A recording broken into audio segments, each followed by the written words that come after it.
Toyota's selling season from November to January typically is called Toyotathon. However, I'm going to give you guys my own Toyotathon. No, I'm not selling you anything. I'm doing a compilation of all the videos, and I might do this on a monthly basis depending on how successful or how much interest there is on this sort of compilation.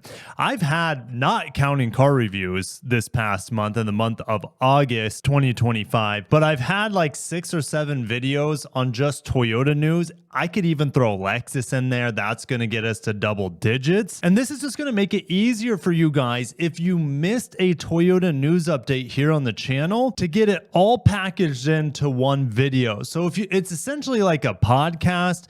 You can just be working or driving or commuting, and this is going to have all my videos sandwiched together from the month of August. And if there's interest with this, I can do it with other brands, and I can keep doing it month after month. These videos are already made. I just stitch them together.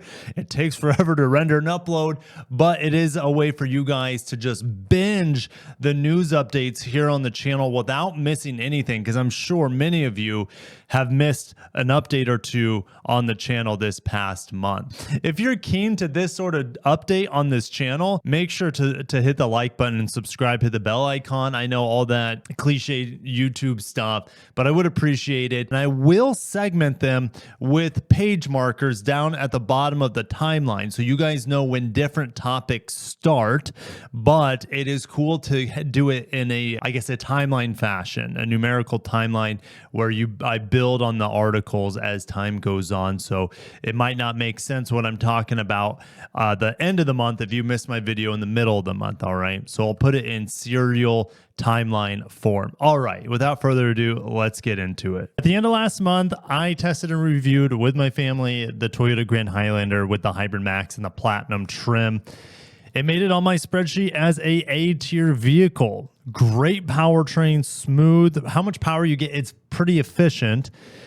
Great space on the inside, good ergonomics for family and for usability from the driver perspective. Ride was a little bit bumpy, and they're hard to find in hybrid form. You can get plenty of Grand Highlanders, we'll find out here in a little bit, and the turbo only. All right, but for 2026, we just got news. And so I'm going to give you all the updates on the Grand Highlander for the new model year 2026. If you guys are excited for the Grand Highlander, it has proven to be a huge success for Toyota. It is now outselling the standard Highlander by leaps and bounds, even though both of them are made in Indiana. If you guys like the Grand Highlander, you enjoy this coverage, and make sure to hit the like button, subscribe for more, and check out my review that I did last month with the family with the Grand Highlander. For 2025, the LE trim joined the lineup. When it launched, it only had an XLE as its base, but luckily Toyota included the LE as its base. I think you can get the Hybrid 2 in the LE grade, not the Hybrid Max, of course, just a standard hybrid that gets around 35 miles per gallon. It's a really good powertrain, a little loud, a little buzzy, but you live with it because hashtag MPG life. I don't know. That was most dad thing I think I've done. So let's get into this hybrid nightshade. It's only available in the 2.5 hybrid. So you get 20-inch black alloy wheels with black lug nuts, black painted front grille and hood trim, black front and rear lower bumper, black mirror caps, door handles, and window trim, black badging on rear liftgate, black rear spoiler, black shark fin antenna, and black painted roof rails. On the interior of the nightshade, you have leather trim seating with heated and ventilated front seats. You have matte gray metallic interior door trim panels and captain seat standard. You cannot get the nightshade with a bench seat in the second row. It also comes standard with two 12-inch screens and the JBL audio. You get rain sensing wipers, front and rear parking assist, those are the parking sensors, proximity sensors, hands-free power liftgate, and puddle lamps. The only interior color is black leather for that nightshade. These are going to be arriving at dealerships in the fall of 2025, these 2026 models. So now I'm going to get into the pricing versus 2025 models. How much have we seen increases? Because there are going to be increases. That's the nature of the beast, unfortunately, at this point. Cars just keep getting more and more expensive.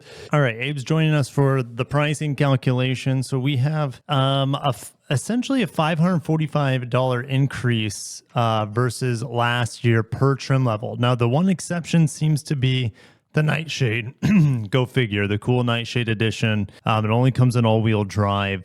Now, previously from 24 to 25, there's about a $600 to $700 price increase from 24 to 25. We're seeing a $545 price increase this year. I mean, it's just kind of in line with what we're seeing in the industry, just price creeps.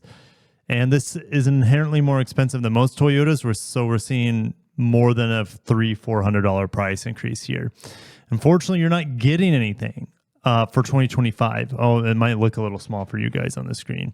Not really getting anything new for 2025. And, you know, in the press release for 2026, the only thing I know that's new for the Nightshade edition is a black badge overlay on this vehicle. Black badge overlay. And then the images don't show that black badge overlay for the 26 Grand Highlander. All right, we have that cement color here. So the price increases are just a way of the market. Now, what can we find these for on the market? We've seen discounts on the Grand Highlander, and I guarantee you're not going to, at least not yet. The Grand Highlander is still very production limited, especially the hybrids. And luckily, you can, for example, you can single out the hybrids if you want to. There's only, look at this.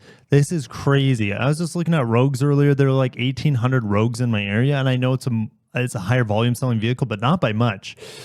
The Grand Highlander, only 133 in my area, and 45 of the hybrid. I would say you're almost better off waiting for the Palisade hybrid to hit the market so you have some leverage. What else? Are there any other, like the Santa Fe hybrid? I know it's not as big, but at least you can get a 3-row hybrid. I looked at another 3-row hybrid, the Mitsubishi Outlander plug-in hybrid earlier. Again, way smaller than this, but at least has 3 rows. You can get those for the low 30s, and that's built in Japan. I don't know if that, means anything to you guys. It's just kind of a fun fact. So there are 3-row, and then the Mazda CX-90 and the CX-90 plug-in hybrid. Let me look at those. I know it's not the best vehicle, to be honest, the CX-90, but it handles really well. It's bigger than the old CX-9. But if you want something with electrification or something, there's not that many plug-in hybrid CX-90s, but there's going to be discounts on them. I guarantee it. 48K down from 51K. Still pretty pricey, but cheaper than, well, as we go back to the Grand Highlander here. I mean, to get your feet wet with a hybrid, front wheel drive, it's 44K. All right, I know we're looking at plug-in hybrids here. It's a little bit apples to oranges. Abe just wants to touch my keyboard right now. Hold on. Honda has no hybrids yet. Kia has no hybrids on the Telluride yet. Toyota's just has kind of this market, and they're crushing it. If you want a V6, you still have those options with Honda and the Telluride and the Palisade. And the CX-90 here, there's a lot of inline 6s, which is a pretty good powertrain. The transmission's not the smoothest. All right. Oh my gosh, you can get these for dirt cheap. Low 30s? Low 30s for a CX-90. If you're considering a Grand Highlander, absolutely check this out. I haven't driven a base CX-90, but the Pathfinders can also be had for the low 30s from Nissan as well. And that has a V6 instead of the Grand Highlander's turbo. And I'll take a V6 or an inline 6 over Toyota's turbo 2.4 any day of the week. That's just me. All right. The only way I'd be getting a Grand Highlander is if I can find a hybrid or a hybrid max without markups. All right. And that's going to be hard to do. All right. So I'm going to sign out there. The Grand Highlander, hard to get, especially the hybrids. Prices have gone up. There's nothing really new on it for 2026 except blacking out the Nightshade badge or something that we don't have images on. I'll see you guys in the comments. Let me know what you think about the Grand Highlander. It is still fantastic. It's still one of the best vehicles in the segment, but I still really only recommend getting the hybrid, and it's just so hard to get your hands on that. Hopefully Toyota can remedy that. Move the Highlander, the standard Highlander. What we're hearing they could do is move it to Kentucky, and that would give more production for the Grand Highlander, the TX, and the Sienna in the Indiana East and West plant. So we'll see. Time will tell. Thank you guys for watching. And I'll try to update you guys on all these new pricing announcements that are coming out for 2026 model year cars, not just from Toyota, Subaru, Nissan. They're all coming out right here this summer for 2026 for the most part. I'll catch you in the next one. Have a great day. Peace. When I saw the sales tally for the automakers in July of 2025, I was blown away by Hyundai. All-time sales record for the month of July with a 15% increase. But it was Toyota that really blew me away. And I will make a video on Hyundai. I will get to them soon. I got a lot of cars to review, not a lot of time, but I will get to it, I promise. But Toyota, however, this one was tough because Toyota doesn't report monthly. All right. They don't have a press release to say, hey, this is what cars did well. Here's which ones are not doing well. Where Hyundai, Kia, Honda, and Mazda and Subaru all post monthly. So I had to dust off my old Toyota contacts and get to the heart of the matter. And look at what happened. Look at these juicy numbers that we have. Not only do we have this cool summary that I will be getting monthly now, not just this month, but every single month going forward. I have a spreadsheet of sales per model. Guys, grab your snacks and drinks, buckle in. What is Toyota doing to be up about 20% versus last year? Here's a fun fact. Year to date, electrified sales, which includes EVs, hybrids, almost 50%. We're at 48.4% of total sales volume. Just wait, because when the RAV4 goes fully hybrid, we'll be at closer to 60% of total sales volume from Toyota as electrified. Most of them, of course, being hybrids. Toyota dealers also outperformed their objective by 13.8%. Every single region, there are 12 different regions for Toyota, achieved their new vehicle objective. They all outsold the prior month, meaning June, and they all outsold July of 2024. That one was easy to do because July of 2024 CDK went down. Also, we had an extra selling day in 2025.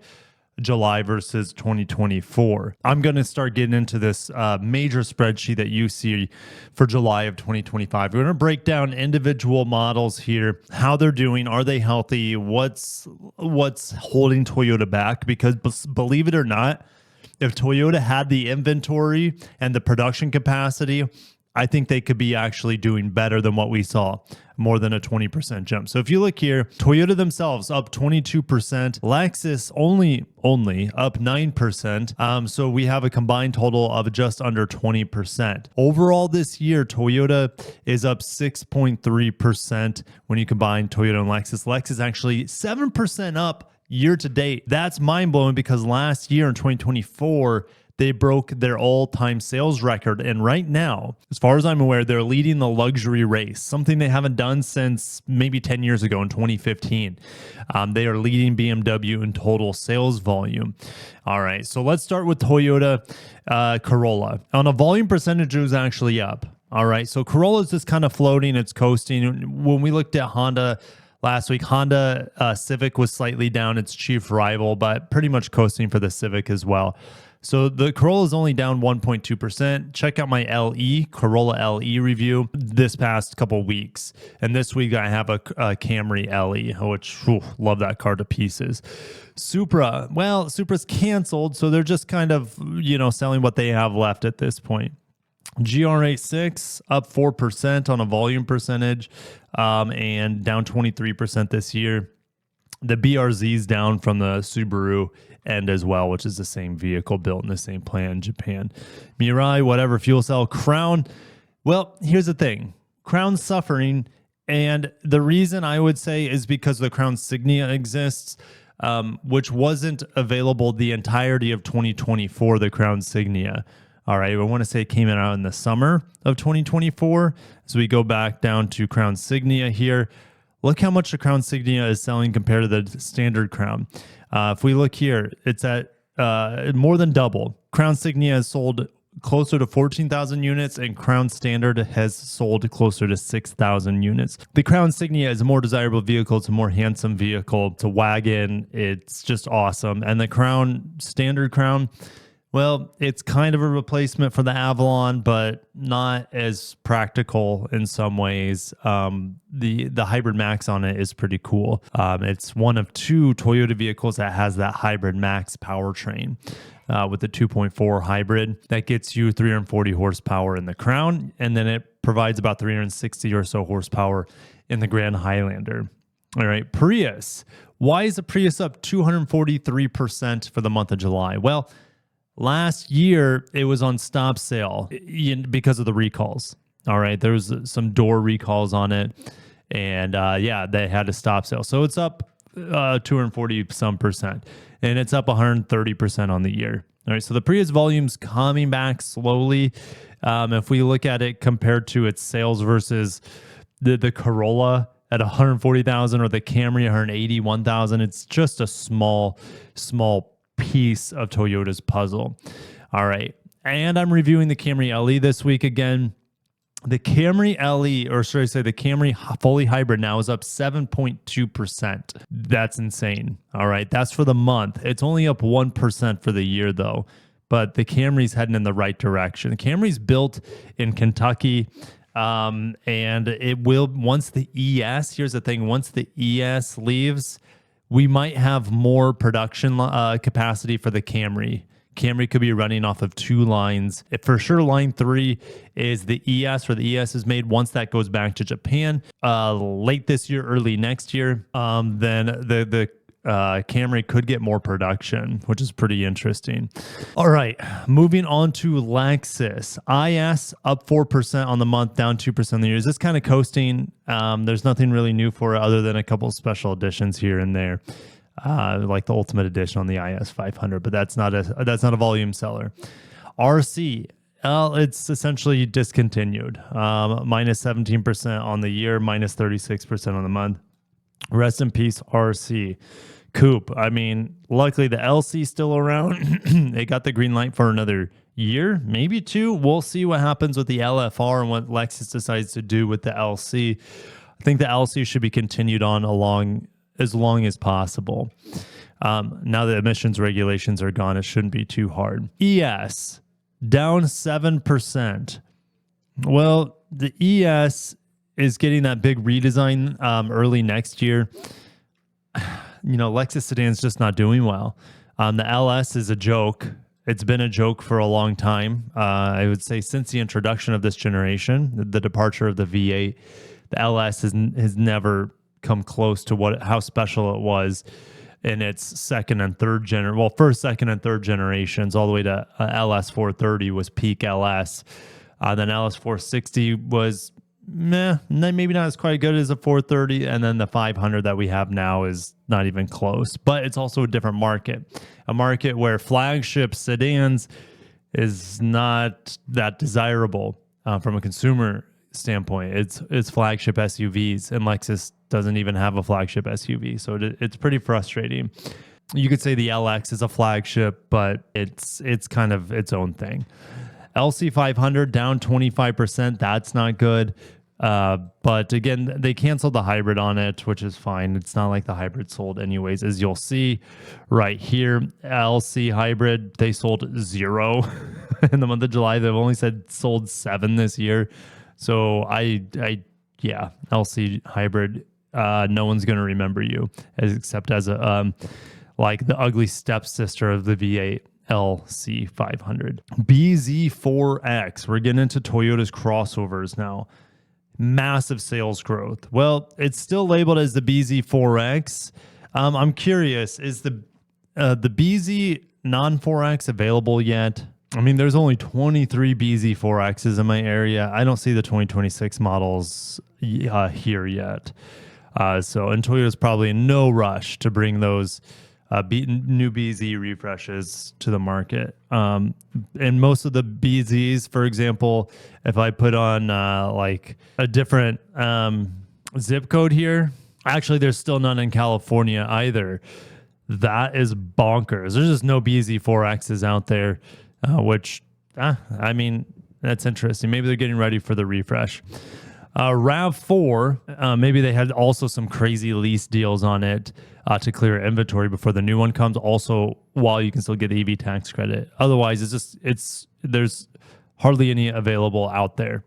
RAV4, oh my gosh, RAV4 is up 12% for the month, as a new one will be here before the end of the year. I will be driving it this fall, so stay tuned for those driving impressions. -6 or 1.6% on the year, but guys, the RAV4 had a best year ever last year. Sold like 475,000. If they keep this pace up, then it could beat their all-time sales record. But I'm going to pump the brakes there, because anytime you switch over to a new model or completely redesigned, especially in this circumstance, sales will probably drop in October, November, December for the RAV4 before they can get production up to the same speed as a previous generation. Since it is still on the same K platform, it shouldn't require that much of a retooling or anything like that. They will be using a new generation of hybrid, but that shouldn't be any more complex than what they're doing now. So it'll be fun to see how well Toyota manages this. I've heard that the RAV4 might only be down a week or two with the production stoppage from this generation to the next generation. So if they're able to do it extraordinarily smooth, then we might be close to another record-breaking year for the RAV4 with two generations available within that year. Is just insane. Corolla Cross, guys, just look at the low volume here on this vehicle. It has only sold about 60,000 units this year, and we're about 70% through the year. So if I do 60,000 divided by 7 months, we're about 8,500 per month times 12, 102,000. So the production volume keeps getting higher on this Corolla Cross, but the max production capacity for Toyota at the Alabama plant's 150,000. So they're still about 50,000 units short of max production. And I believe, especially if they're all hybrids, Toyota would have no problem selling those excess or additional Corolla Crosses if they were available. So if I type in Corolla Cross here, there is only 157 Corolla Crosses available. As if you look at the Corolla, there's almost 1,000. All right, there's much more demand for the Corolla Cross than there is the Corolla, but the Corolla being cheaper and more widely available, you're going to be able to get much better deals. I don't like the Corolla Cross, though. The Corolla Cross Hybrid is a good buy, but the standard one with the CVT is an atrocious powertrain. And the Corolla Cross Hybrid, though, is the only way to get it. But you can see here, well, and there's actually a $1,000 price drop here on the Nightshade Corolla Cross, which I think I just saw one recently, which it looked pretty cool in person.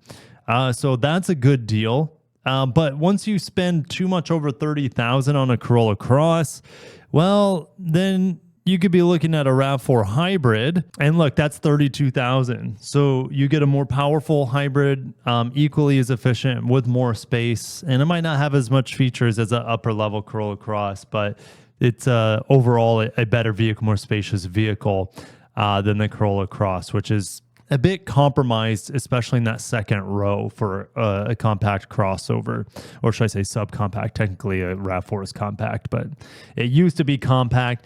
The first few generations of RAV4 essentially is what the Corolla Cross's size is now. So the Corolla Cross, it has a lot of room to grow still, and Toyota's probably just slowly ramping up that production out of that plant in Alabama. Crown Signia. Again, revisiting this vehicle, it's outselling the standard Crown sedan, not the real Crown sedan, the rear-wheel drive one that's available in Japan. That's kind of like a Lexus GS sort of vehicle. No, the liftback looking Crown that we have, that's not a real liftback. Of course, the Crown Signia is going to be outselling it 2-1. Venza, rest in peace. They sold 4 of them last month. My neighbor has a Venza, and it's a beautiful, beautiful car. Love the Harrier. Highlander. Well, it keeps dying. And the Highlander will move to Kentucky as an EV, hopefully as more than just an EV, maybe a plug-in hybrid as well, because we don't need a ton of 3-row EVs on the market. Kia and Hyundai have fantastic 3-row EVs. they're not selling. They're too expensive. And now that the tax credits are going to be disappearing, it's going to be even less demand for a 3-row EV. So Highlander, it's in a weird spot right now. Toyota's even delayed the Highlander EV out of the plant in Kentucky, not due to anything other than probably demand at this point. So Grand Highlander, this is the vehicle that the market's wanting for a 3-row crossover, big, spacious, efficient. Yeah, it's just a really solid vehicle. Reviewed it earlier this year, gave it a solid A rating on my ranks, which is my second highest rating. So Grand Highlander, a fantastic vehicle, especially in the hybrids, but those hybrids are hard to find, really difficult to find. There's plenty of turbo models around, but not the hybrids, which is tough because if they were all hybrid, oh man, that would make it awesome. But anyways, I know there's a market for people who don't want hybrids, and that's fine too. All right, Toyota 4Runner. Well, it's down massively on the year, down 40% on the year. Why is that? Well, they're still ramping up production versus last year. Like last year when they went to the new redesign, it was really limited production. They're having issues getting production where they wanted it. Now it's essentially where they want it. Look, they outsold last year's July by essentially 100%. So they've doubled up last year's volume for the month of July. The Toyota dealers I've been speaking to, they're saying that the upper trim levels are kind of hard to sell for the 4Runner because they're so expensive now. The entry-level SR5, which I think is the best 4Runner, those dealers are saying that the existing owners of 4Runners, especially SR5 owners, they don't see anything in the new SR5 to convince them to get out of their old 4Runners, so they're having a hard time selling the 4Runner, maybe compared to what they're used to. Now, the 4Runner has sold in the past about 150,000 units per year. If the 4Runner is selling 14,000 units a month, look at that volume. This is incredible.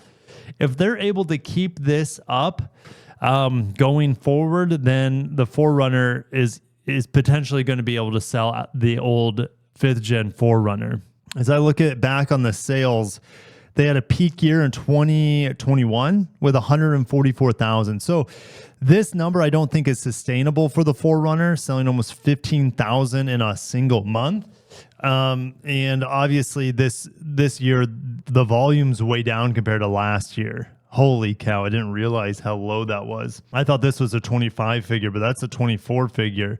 So it's down 40% on the year, and it's doing great now. They finally have figured out the production, and we'll see where it ends by the end of this year. But it's going to be nowhere close to where it could be based off of previous years. So anyways, we'll see if it cracks 100,000. It doesn't look like it's going to this year, which is a big drop in volume for the 4Runner.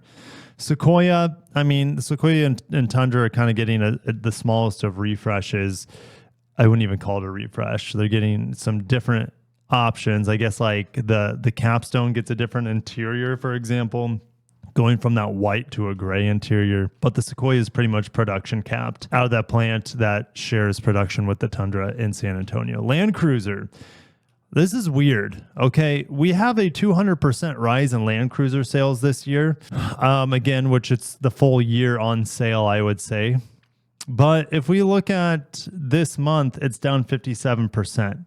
It's almost like in the Tahara plant, they're lessening production on the Land Cruiser and increased production on the 4Runner. It's really bizarre what's happening. The Sienna, guys, look at this. Toyota, there's years of pent-up demand for the Sienna, a 36 miles per gallon hybrid minivan. If you don't need to run the AC, I saw as high as 47 miles per gallon. I pump verified it. Like, I still can't believe that. Maybe it was 46 miles. Anyways, it was incredibly high fuel economy. And the Sienna actually, with its 4th gen hybrid powertrain, is a snap. It's actually a bit futuristic for Toyota hybrids. And the reason is because it has a really large hybrid battery.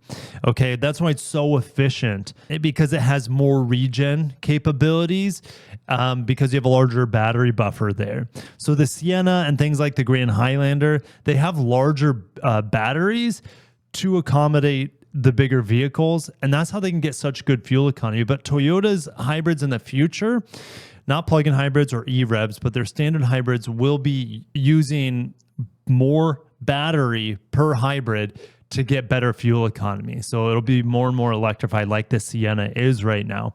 All right. But the Sienna can still be improved with efficiency, with the 5th gen hybrid, more efficient motors and whatnot. So the Sienna, it's a good minivan, and it's no more than that. It's not a great minivan. It's not an excellent minivan. The Honda Odyssey is an excellent minivan with poor fuel economy. The Sienna is an okay, good minivan with excellent fuel economy. So it really just depends on what you need. All right. But now there's a Kia Carnival that is also seeing huge sales increases, as well as the Honda Odyssey. So the minivan market is exploding right now. And the Sienna, I mean, look, this volume is a travesty. The Sienna could absolutely be outselling things like the Corolla Cross if the volume was available. And it could be outselling, well, that's about it. I mean, it could be outselling the Tundra too, in my opinion, if the Sienna had the volume.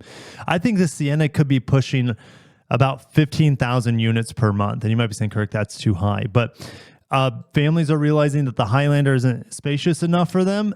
And that's why the Grand Highlander sales are so high. But I really think that the Sienna could be even outselling the Grand Highlander in today's market if there was enough production.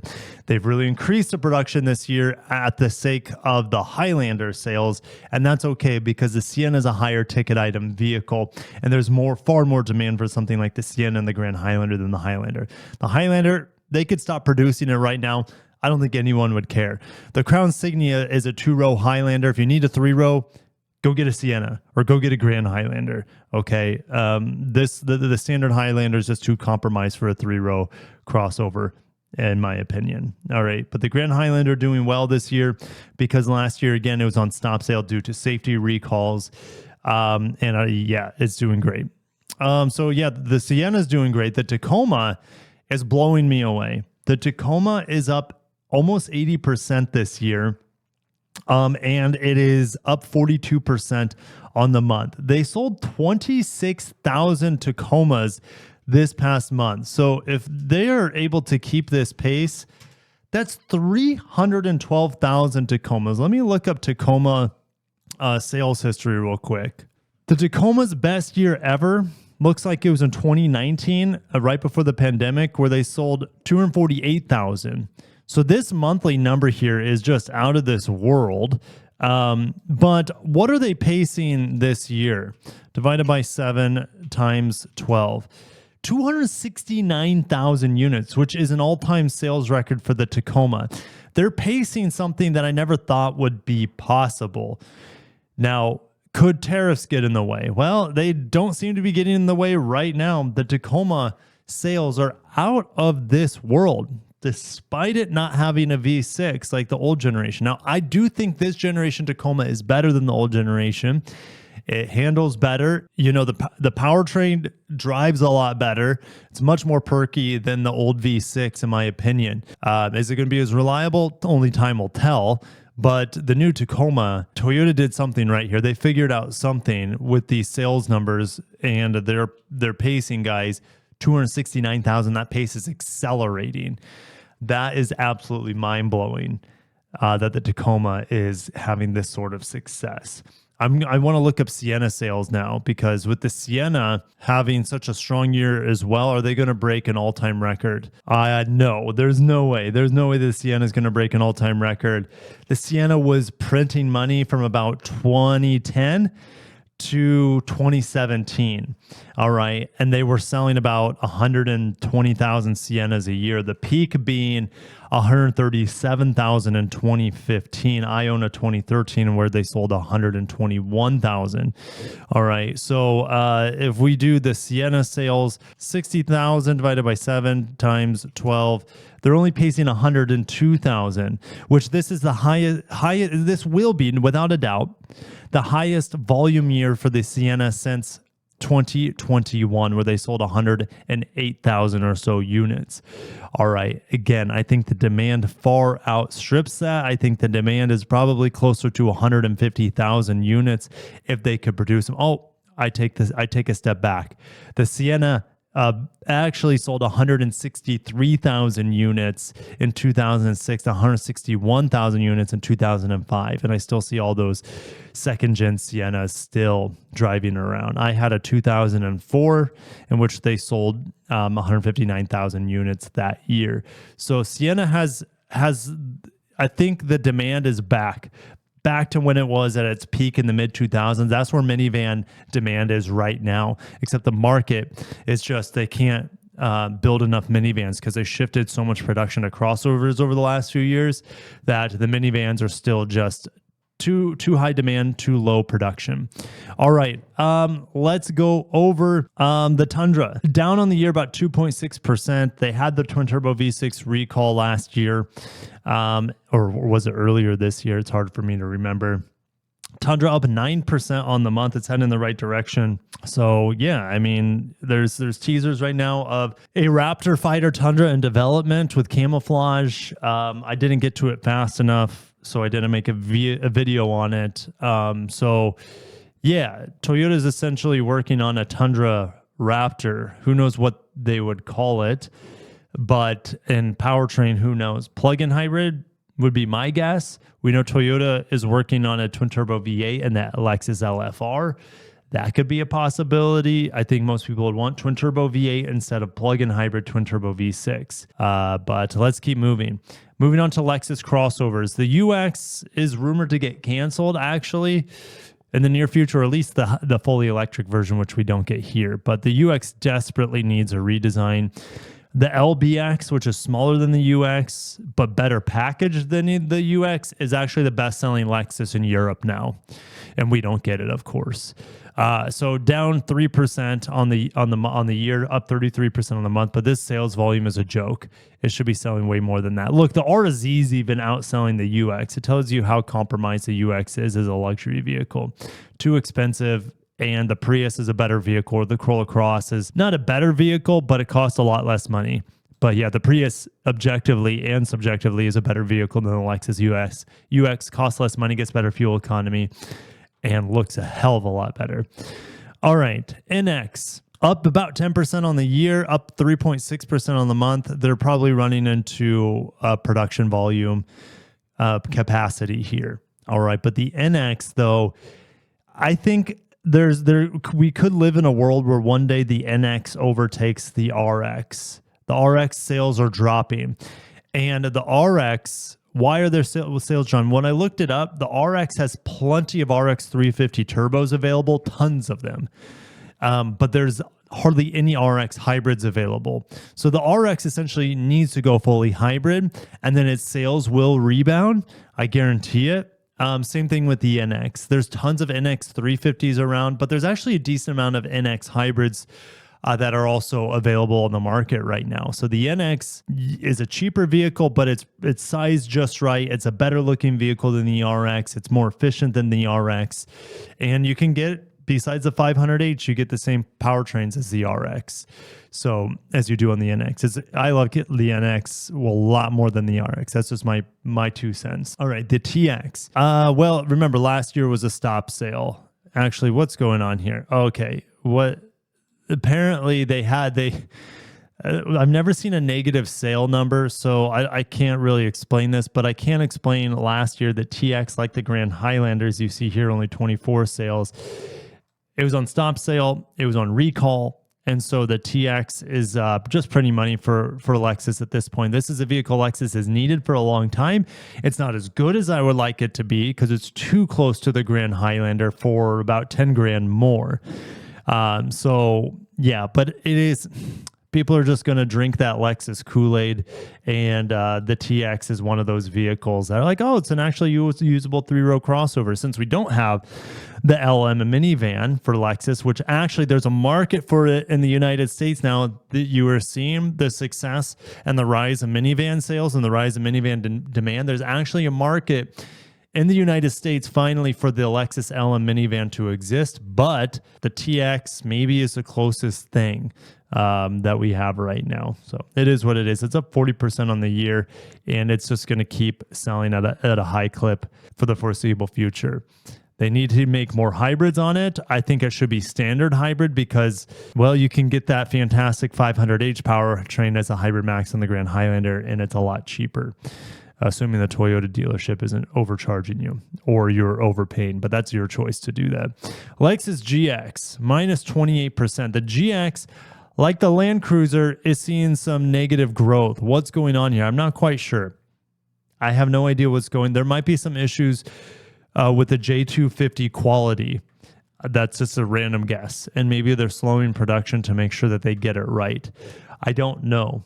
Because the GX and the Land Cruiser are built in the same assembly lines typically, not always, because I think sometimes the Land Cruiser is built at Toyota Auto Body where the GX is at Tahara, but I think they should be both at Tahara now, but I could be wrong.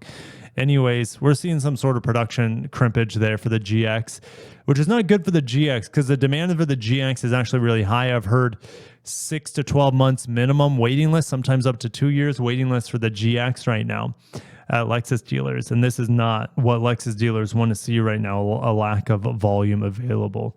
So if I look up at Lexus GX in my area, 125, that's not nearly enough to satisfy the market, in my opinion.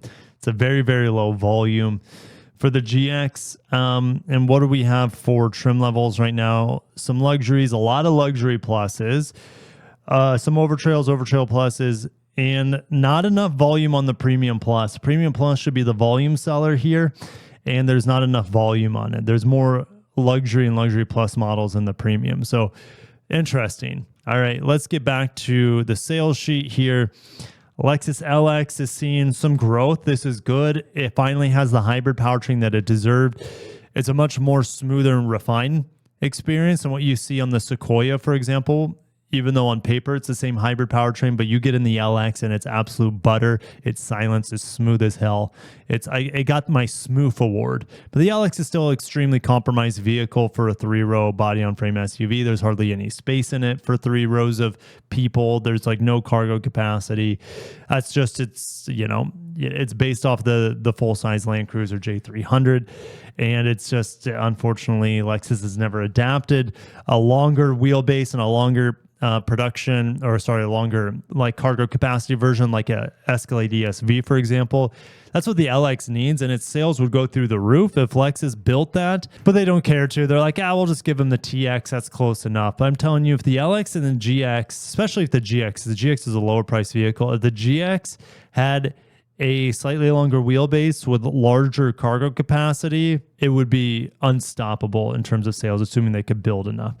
But yeah, Toyota, I mean, it's just crazy what we're seeing here with a lot of their models. The demand for Toyota and a lot of Lexus models, not all of them, but it is just mind-blowing how they're outpacing the industry. They're already the #1 retail brand in America, meaning they sell the most to customers, and they do sell fleet, but not as much as like GM or Ford, for example.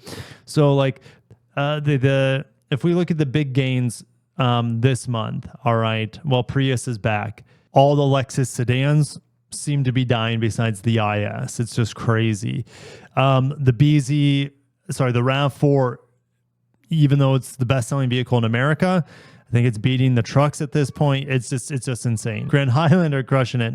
4Runner crushing it. Sequoia doing well. Land Cruiser in the dumps. GX in the dumps. Sienna, it could be crushing it a lot more. Tacoma, absolutely crushing it. I don't understand what's happening with the Tacoma right now, but it's on another level of record-breaking pace. And then the Lexus crossovers are slowing down besides essentially the Grand Highlander's fancier brother, the TX. And the LX is doing okay, but that's very niche. But the TX is kind of pulling Lexus right now. The NX holding its own, but everything else kind of down.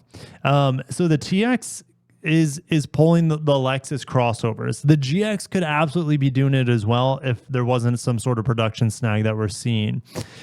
So Toyota's printing that money. The demand for their vehicles is through the roof. Of course, some more than the others. Like if you're looking to get a good deal on a Toyota right now, it's the sedans. The Corolla you can get for cheap prices. The Camry, which is the best buy out of them all of them, you can get some pretty cheap prices.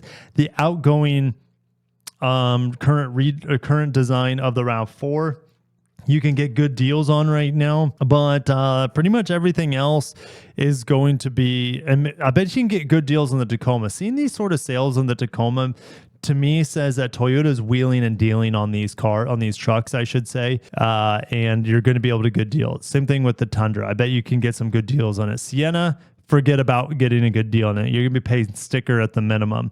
4Runner, you can get a good deal on, I guarantee it. Grand Highlander, nope. Good luck. Good luck even getting a hybrid on that. You should be able to get good deals on the Lexus sedans right now. And the Lexus crossovers, probably not a good deal, especially on the RX hybrids. You're not going to get a good deal on the TXs or the GXs. LX, it doesn't matter because you have so much money at that point. It doesn't matter what kind of deal you get. NX, you should be able to get a decent deal. And UX, if you want that compromised vehicle, you should be able to get a good deal on it as well. I mean, Lexus dealers can't get rid of the UX. I mean, it's been like that since that vehicle launched and when I was working for Lexus in 2018. So anyways, stay tuned. Make sure you're subscribed. I will be driving the new RAV4 later this year. I will be also giving you guys monthly updates going forward. I've included in Toyota's monthly sales updates. And this is just, you know, peak nerdiness for me. This is as good to me as a brand new reveal of like a new Toyota. I just love going over sales volume, seeing what vehicles are hot, see which ones are breaking the market, see which ones you can't even find, like something like a Sienna. I haven't even pulled up the Sienna on the list though, but I'm curious now. Even though Toyota's increased production capacity 70% on the Sienna, good luck finding one. The all hybrid Sienna, here we go, 55.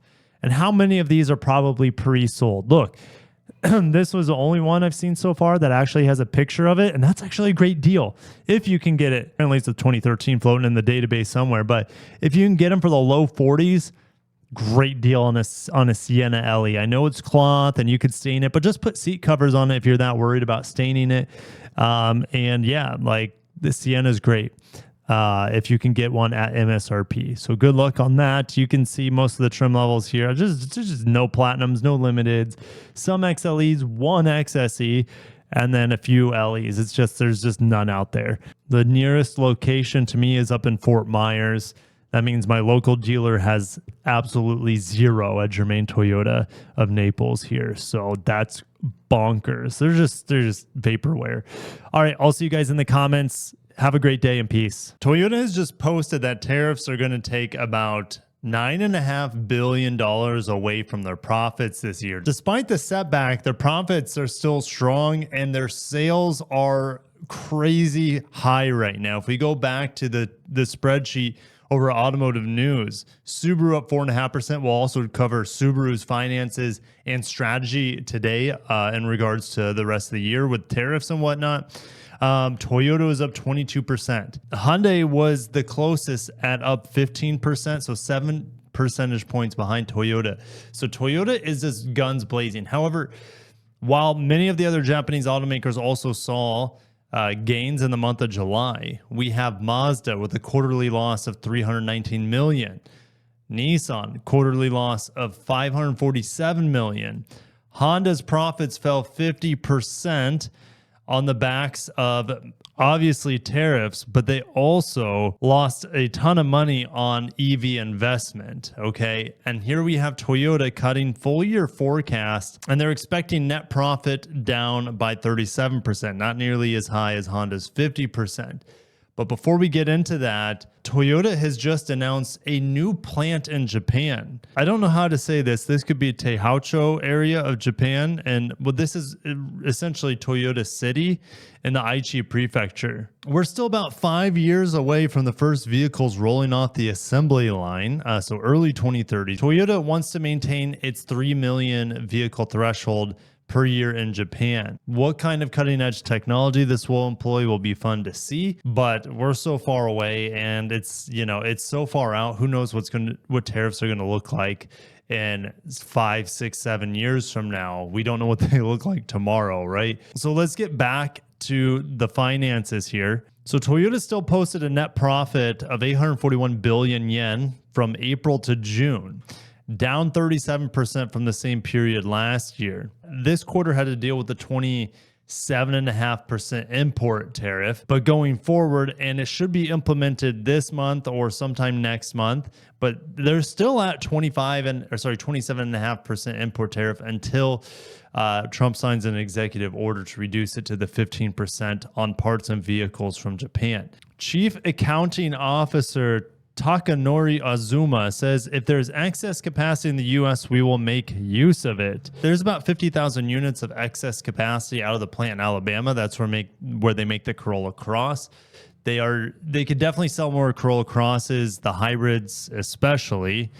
It's hard as hell to find a Corolla Cross hybrid. And they could maybe do some of what Honda's planning to do, and that is to run hot 24/7, running a third shift at night as well. So we'll see what Toyota does to ramp up production. They're not showing their cards right now. They might have a little bit of production capacity available in Mississippi where they build the Corolla sedan.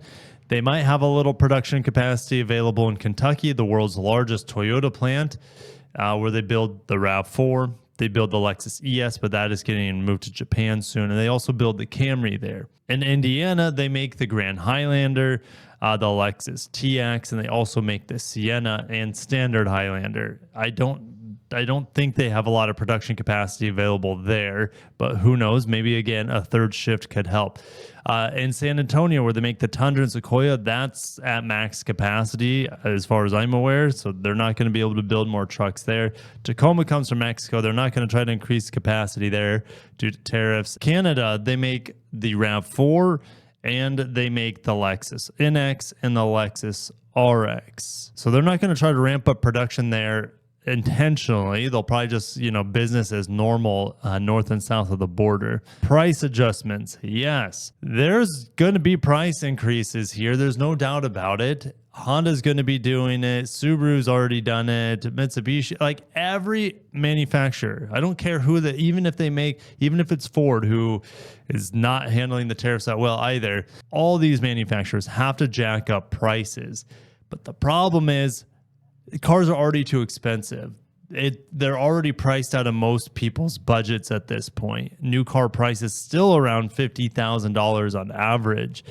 We need more affordable vehicles, and by raising prices, that's not going to help the situation.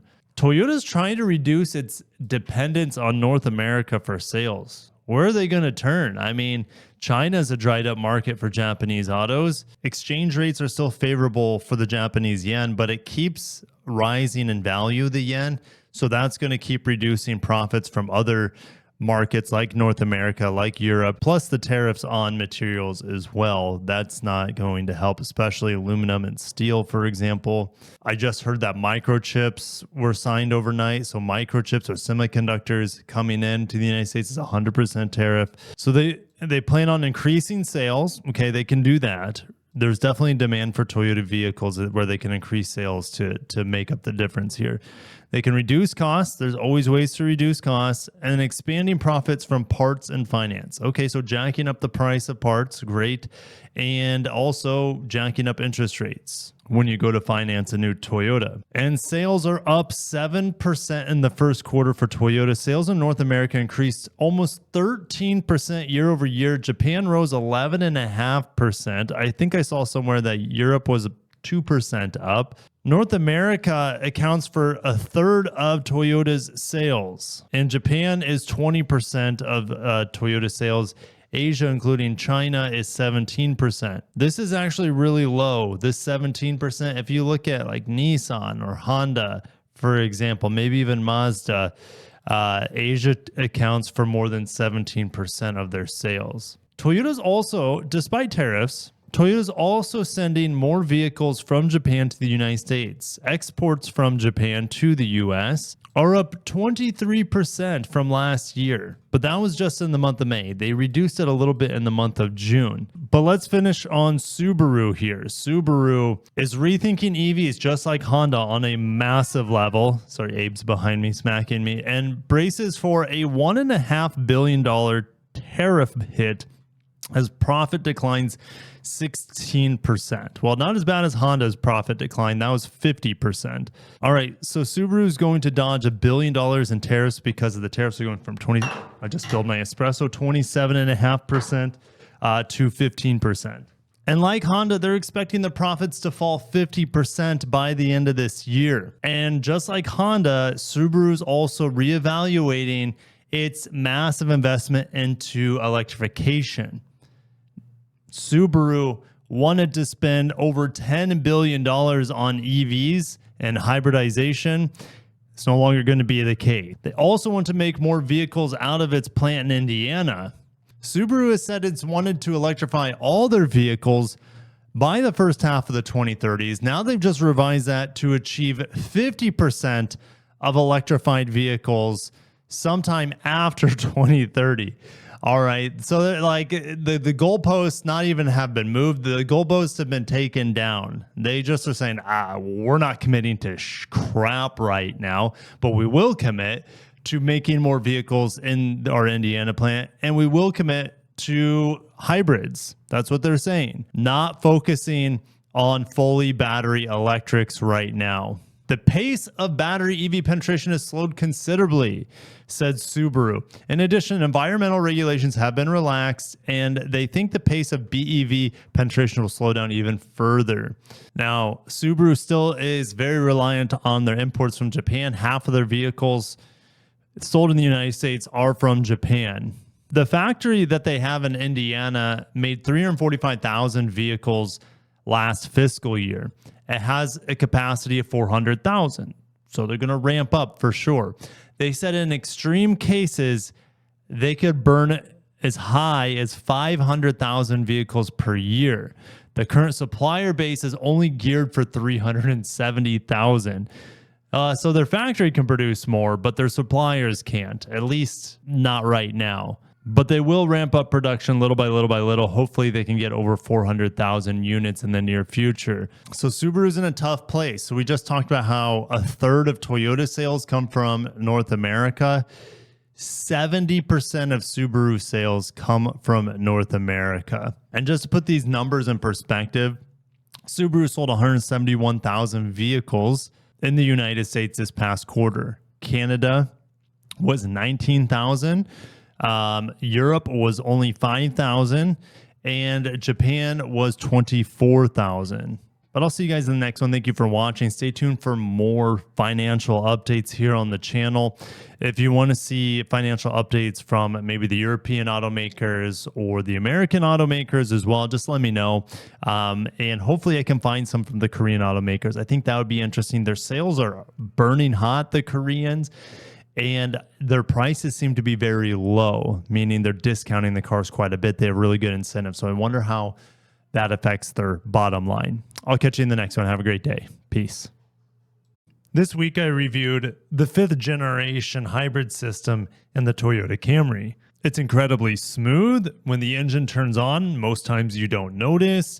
It is very removed from the engine, meaning when you're going uphill, which I don't really have here in Florida, but under prolonged instances of acceleration, it's quieter than most hybrids I've ever driven. And fuel efficiency always ranks at the top when we're talking about a hybrid, more times than not. There are performance hybrids out there that give you about the same fuel economy as a gas car, but gives you a lot more performance. That's true, but I'm talking about fuel efficient hybrids here and energy efficient hybrids. And Toyota has a next generation in the pipeline, and we're going to go over that technology today. If you guys are excited for upcoming Toyota technology, hit that like button, subscribe for more. They're working on a lot. And when I say they, we're talking about Aishin, Toyota's #1 or #2 supplier, up there with Denso. And in fact, Toyota works with Aishin and Denso to build e-axles in a company called Blue Nexus. Obviously, here they are together, been working on pushing the envelope with technology to improve fuel efficiency and energy efficiency on their electrified vehicles, amongst other things. And in fact, they're even providing e-axles for Isuzu's D-Max EV pickup. And of course, Suzuki's e-Vitara, which is the same thing as an urban cruiser for Toyota. And if you're excited for Toyota's tech and their improvements in the near future, make sure to smash that like button. Their next gen e-axle. So they use e-axles in hybrids. For example, their Hybrid Max uses e-axles, and even their all-wheel drive hybrids use e-axles. And the e-axles are just for the rear motors in Toyota hybrids, but they also use them in the BZ model, the electric BZ Woodland. The CHR coming out uses e-axles as well. But they're going way further ahead with their packaging. They're going to a 9-in-1 e-axle. This is the third gen e-axle, and we should see technology like this in the upcoming LFZC fully electric vehicle for Lexus. That is going to usher in solid state batteries, new performance batteries, gigacasting, software defined vehicle, as well as next gen e-axles is going to be fantastic. Now they're currently testing them in small cars like K cars. They are going to have multiple sizes of these things. Let me show you. So here's a third gen e-axle coming maybe around 2027. That's the most recent talks, but it could be delayed. We'll see. The the LFZC, the Lexus compact sedan, that's kind of like an electric IS, that's coming in 2027 now. It was supposed to be 2026. It's been delayed. Maybe it's been delayed for a few reasons. Could be the software end. It could be lack of EV demand or a slowing down of EV demand. Maybe their batteries aren't ready, or maybe these e-axles weren't quite ready. Okay, so you have small e-axles, which they were just testing in that Nissan Sakura. You also have the medium e-axle, which you'll see in most cars, at least in the Western market. And the large premium would be for performance cars or Lexus cars. Also, this slide was from a few years ago, and they did preview the third gen e-axle, and they said it achieves half the volume compared to the first generation e-axle. And you can see how much little space they expect them to take, which allows you to have a bigger battery, better efficiency, better cargo, better occupant capacity as well. You're able to reduce the height of the vehicle. And then they come out with this image in which they're employing a 9-in-1. So if you look at what like BYD is doing, BYD has an 8-in-1. I think some manufacturers in China have a 10-in-1. All right. So they're just packing all these different control modules inside of this e-axle to reduce cost, improve efficiency. So that's exciting for the BEV front, as well as throwing in a very efficient e-axle for all-wheel drive in the rear of a hybrid. But now we're getting into what most of you are excited about, what I'm more excited, I would say equally excited about, to be honest. All right. I'm excited to see what these e-axles are capable of, the really compact and consolidated e-axles that we have coming. But this is exciting. New 2-motor drive unit for HEV and PHEVs, all right, which are hybrid electric and plug-in hybrid vehicles. They're saying that BEVs are slowly growing throughout the world, depending on where you're at. It's faster or slower, obviously. But the presence of more user-friendly hybrids and plug-in hybrids is growing rapidly. And that is absolutely true here in the United States. Both hybrids and PHEVs are equipped with an engine and a motor, but their mechanisms differ depending on how they are used. There are a variety of different systems and hybrids in particular. Now, Toyota has technically 3 different hybrid systems right now. They have their bread and butter, which is the split motor hybrid, so the 2-motor hybrid system that I just drove in the Camry. See in the Prius, see it in the Corolla. Okay, it's in the RAV4. It's even in their plug-in hybrid models. Then Toyota also uses a 6-speed auto for the performance hybrids called the Hybrid Max, a 2.4 turbo, made it to an electric motor, then a 6-speed auto, and then they put an e-axle in the back to power the rear wheels. Okay, that's something like the Grand Highlander Hybrid Max, Lexus TX, 500H, RX 500H, you have it in the Crown. And then Toyota has their body on frame hybrids that are rear wheel drive biased, right? But what Toyota and Aishin are working on right now is improving their two motor hybrid system. And Toyota's two motor hybrid system is a combination of a series system where the engine runs as a generator to charge up the battery. And then the vehicle can be battery electric driven through an electric motor. Okay, so it has that functionality to it. Toyota's split system, its parallel system, is also built into this series parallel system, and it allows the engine to run and power the front wheels alongside of the drive motor. So we have this new graph here, and their new hybrid will reduce energy consumption or electricity consumption by 2%. Fuel consumption lowers by 3%. So we have an increase of 5%, I would say, of overall efficiency. So if you're looking at like a Camry, 50 miles per gallon, you're going to get 2 to 3 more miles per gallon out of it. Okay, that might seem small, but over time, that absolutely adds up. And how are they doing this? Well, this is what the new system looks like. So Aishin has developed the series split system. Right? They've been using this for a while, right? A series split hybrid, or you say series parallel hybrid, but they're specifically calling it the split system now. And the split system, they're getting energy losses because the two motor hybrid, when it's running on the drive motor, the generator motor is also being rotated, which is draining energy. This new series split system separates the drive motor from the generator motor to prevent rotation, similar to a series system. And this has improved electric efficiency when driving on motor alone. Anytime the gasoline engine is running on one of these split systems, I'm going to go on a limb and say it's also turning that generator motor, the smaller motor. But when you're running on electric alone, it can decouple that generator motor from the larger drive motor. So you're only powering one motor, and it also makes it way more efficient. The author of this article also says they got a chance to drive it, and they didn't detect any strange sensations that could occur if the motor generator was disconnected or turned off, I guess you could say, while the drive motor was propelling the vehicle. There's no noticeable differences. There was a slight change in sound. Yeah, I could see that, but a very smooth vehicle. Of course, it's fully electric at that point. This system will contribute to improving fuel efficiency, not only in hybrids, but also in plug-in hybrids. And it makes more sense, especially in plug-in hybrids, to be more efficient because they're going to be running obviously in EV mode a lot longer than a traditional hybrid, up to 40, 50 miles, right? If you look at something like the RAV4 plug-in hybrid, you can see them testing it in an RX right here. Now, Aishin's also working on electric braking, not hydraulic braking. They're talking about the benefits of moving away from hydraulic braking. You don't have to have as much piping. You don't have to rely on hydraulic fluid or anything like that.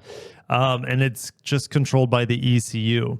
And you might be thinking, well, if someone hacks into your car, they can control the brakes. I mean, absolutely, they could control everything in a software-defined car if it's hacked. All right. And the brakes would be one of those things in the future. However, it would, in theory, reduce costs having electric brakes.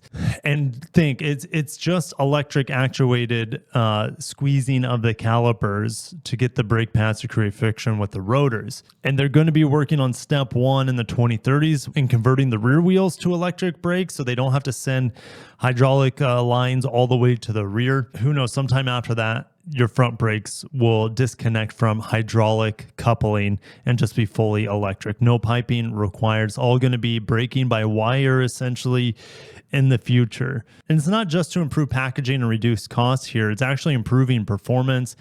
They're estimating a 7% reduction in braking distance compared to hydraulic brakes. That is pretty cool. They're also working on making vehicles far more aerodynamic with active shutters and active aerodynamics. Okay, we already see grille shutters.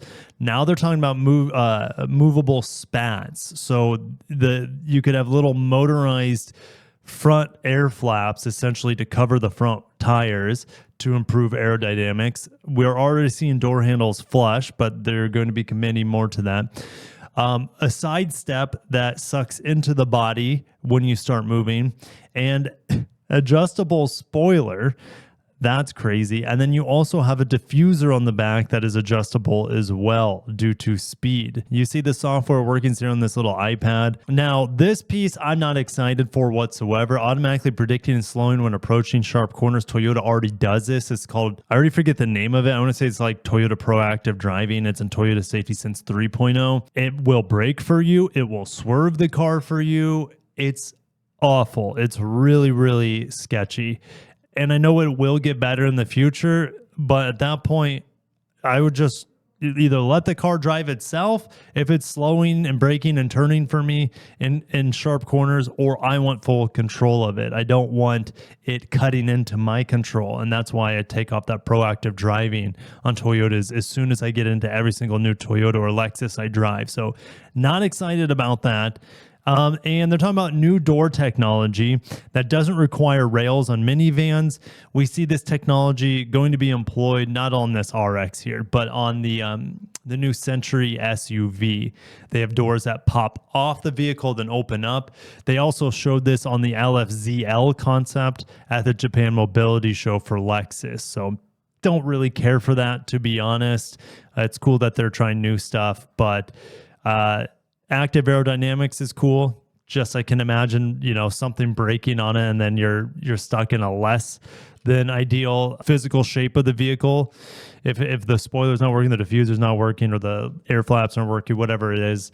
Electric brakes, I'll probably be around to see this sort of technology come into the market. And then, these hybrids are going to be coming before we know it. In fact, I think these hybrids are around the corner. We know these e-axles are. These are coming in 2027 in different shapes and sizes. But this new hybrid system, I have a really good feeling that we could see it for the first time in potentially the new Corolla hybrid we're hearing, made it to the new 1.5 hybrid system, the 1.5 liter four-cylinder that's newly developed, also the 2-liter turbo four-cylinder that's newly developed. I can see those linking straight into this new split hybrid system that has better efficiency. And that should be coming in the next 2 to 3 years, I would say. I'm very, very hyped for it, very excited, and it will just make Toyota hybrids even that much better, 5% more efficient. And then the plug-in hybrids will be much more efficient as well and fully electric, which is pretty darn exciting. Also, you guys in the comments, let me know if you enjoyed this today. I know it's not focusing on a specific model, but it's something to look forward to, and it's something we're absolutely going to see in cars in the near future, especially the hybrid and the X in one sort of consolidation with the e-axles. Have a great day and peace. Buying a new truck in America is going to cost you a pretty penny, and that includes Toyota. To get your feet into a base SR grade, which is detuned versus these other models, over $31,000. People have been clamoring for a more affordable pickup truck from Toyota. The Stout, where's the Maverick Fighter? Why are trucks so big nowadays? Why can't we have a small pickup truck like we did from the 80s? Look at the Back to the Future truck. Very different in size compared to today's Tacoma. Well, I did some snooping, and I found that Toyota has trademarked IMV. If you're not familiar with IMV, and this is a trademark for the United States, IMV stands for Innovative International Multi-Purpose Vehicle, and it uses body-on-frame construction. Toyota's been using this IMV platform for a while, and they just refreshed this platform with a new vehicle called the Hilux Champ. All right, but other vehicles have used previous generations of this platform, like the Hilux, the Fortuner, and the Innova. All right, but the Hilux Champ gets my attention. No frills, basic truck starts at $14,000. With Toyota trademarking IMV, could Toyota find a way to bring its affordable truck into the United States? Well, we'll break it down today. If you guys are excited for anything Toyota body on frame, make sure to smash that like button. This week I'm reviewing the new 4Runner TRD Pro. It cost over $70,000 how it's equipped. Holy smokes. All right. Stay tuned for my review on it. But let's get into what we're working with today. Let's start with this vehicle based off of the IMV platform. All right. They called this initially the IMV0, and then they renamed it to the Hilux Champ, as you can see on the door here. This is a highly configurable commercial grade vehicle. Yes, it comes in manual transmissions. It's just a two-seater, and it's very basic on the inside. If this rings a bell in terms of how basic it is, let's look at the Slate pickup truck, a startup from Amazon / Bezos himself. This is going to come out, but it's fully battery electric, and it's going to be, now that there's no longer an EV tax credit, this truck / SUV that it is highly configurable might not come to the market, first of all, but if it comes, it's going to be about $30,000, which at that point, you know, you could have no range anxiety with a base SR Tacoma. All right. So and then you can also have a Maverick hybrid if you want good fuel economy and not have to worry about any sort of BEV range or anything like that. But the inside of the Slate is very reminiscent of what Toyota has with this IMV0 / Hilux Champ. So let's head on over to Toyota Thailand. This is where the truck is made. All right, we have pretty basic unpainted front bumper here, but yeah, it's utility over style for sure. Look at the interior, very basic. A little digital screen here, analog speedometer. No cruise control, but I'm sure it can be outfitted with cruise control. We do have power mirrors. We do have air conditioning. There's no radio in here like the Slate. Here's the interior with the manual transmission. Look how basic this truck is. And I like how the driver's seat here, this is a passenger seat because it's right-hand drive. The passenger seat is enlarged seemingly. I don't know why it's so much bigger. And maybe if you need to like fit a really small Thai person in the middle here without a seatbelt, that would be awkward because you have to shift the truck manually. Here we go. This looks more livable. This would be more like the truck if we were to get it stateside. This would be more of what it looks like, okay? I know this is an automatic configuration, but look, we have some styling in here. And there is a little cubby where you could put a screen right there. If it comes to the United States, they would probably put a screen on. But again, depending on what kind of price they want to bring it to, it should be optional, right? A screen. A lot of people don't want a screen in their vehicles nowadays. All right, so you just use your phone. That's what Slate's doing. All right, and speaking of Slate, I love this little diagram showing how big trucks have become. The Slate is slightly bigger than the old SR5 pickup truck from the 80s. Look how much bigger a Maverick is compared to it in a Silverado. Okay, this Hilux Champ is probably similar in size to this Slate truck. So that's a win. People want small, affordable trucks. Basic seats here that are just recline and incline. No height, but you can slide it forward. You have the slidey bar here. Some safety features here. I mean, this isn't important for Thailand to have motorcycle and scooter detection. But let's go on to the next page here. You have two different bed lengths, and look at the sides of the bed fold down. Would that make it to the United States if it was sold here? And the answer is highly unlikely. It would probably have to be a fixed bed for safety purposes. But I would love to see it. Now, if it's sold as a commercial truck stateside, which is always a possibility, then they could get away with having a bed that folds down like this for better utility. Look, it'd be so easy to load a pallet on here with a forklift.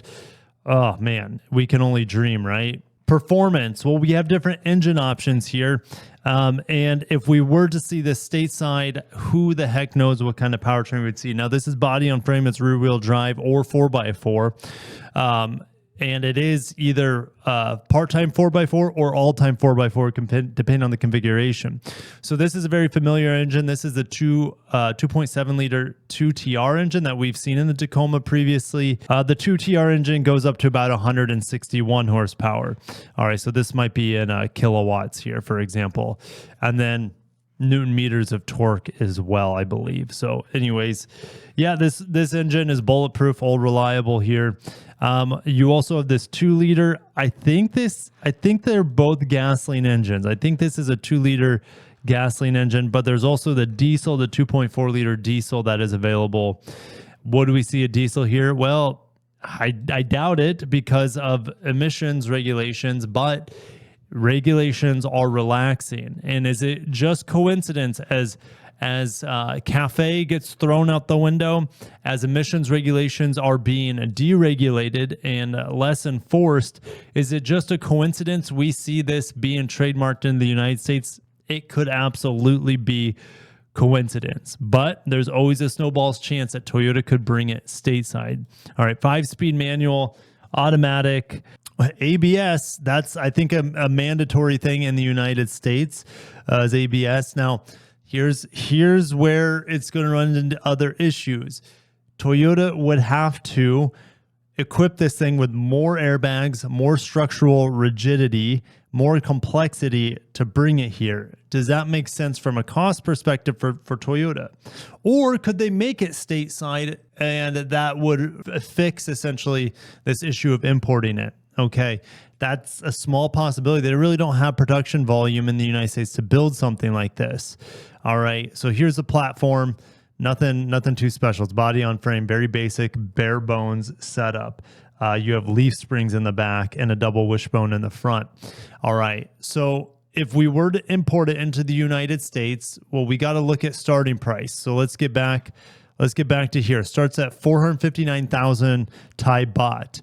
Baht to US dollars, it's over $14,000. Does that mean it'd be $14,000 that came to the United States? Absolutely not, because we have tariffs. You have 2 tariffs that would be affected into this vehicle, 44% total. So you have 25% from the chicken tax. Any truck or commercial vehicle imported in the United States gets hit with 25%. Then we have this new 19% tariff for imports, assuming that's what it would be on vehicles from Thailand as well. So that would get us to 18,720 based off a $13,000 MSRP. So maybe it would be more closer to $20,000 by the time it got here. If it was $20,000, it would be successful in the United States. No doubt in my mind. $20,000 bare bones, single cab, 2.7 liter manual or automatic, just a basic work truck. It would be very successful and it would be highly customizable.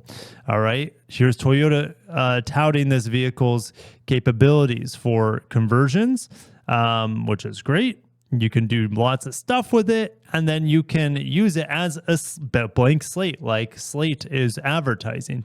You can turn it into a camper vehicle. You can turn it into a little street hot rod.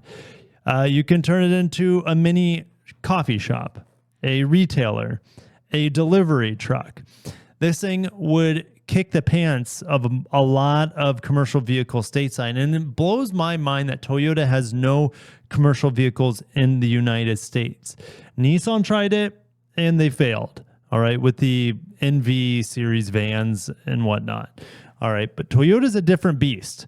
If Toyota tried, I wouldn't be surprised if they succeeded here. And I think many of you would rather have a no-frills basic Toyota pickup truck instead of a Slate. I would, but Slate's the only one kind of doing it or will do it or is promising to do it. Does this trademark confirm that Toyota is going to bring a no-frills bargain basement truck to the U.S.?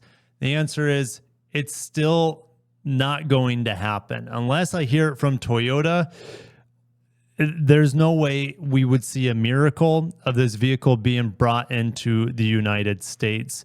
And it's just unfortunate. Why is Toyota even trademarking IMV? Well, they trademark and patent everything they possibly can. They trademarked recently Century, and I'm very confident at this point that Century is coming into the United States to sit above Lexus. I'm very confident that that is going to happen. I could be wrong, but I've heard from a couple sources that it's likely to happen. So just stay tuned there. All right. Lexus and Toyota have also trademarked all these other things recently, like the Estima. Well, we didn't get the Estima. We got the Previa, which is the same vehicle. We have the Prado now, but they don't call it the Prado stateside. We don't get the Kluger. We get the Highlander, right? It's the same vehicle. So there's all these different trademarks. Land Cruiser FJ. Does that mean we're going to get the baby Land Cruiser here? Absolutely not. It doesn't mean that. It just means that they're covering their bases if they were to incorporate it into the US lineup. Man, stay tuned for my 4Runner review. The complete opposite of an affordable vehicle that we're talking about right here in the Hilux Champ based on that IMV platform. But I'm excited to bring you anything Toyota. And if you like Toyota, make sure you're subscribed on the channel. But I'll see you guys in the comments. Thank you for watching. I'll catch you in the next one. Have a great day and peace. We have a special guest today, cameoing on today's video about the GR Corolla. His name is Kirk Abraham, and he's not feeling well. So he's going to be sitting on my lap as we preview the next generation GR Corolla. Guys, if you're excited for a performance boost on the GR Corolla, smash the like button. This is coming out of Mag X, which is probably the number 2 best scoop magazine out of Japan. But we're also going to finish this video after the GR Corolla talk with the Infinity announcements at the Quail this year, and Abe's pressing buttons, so bear with me.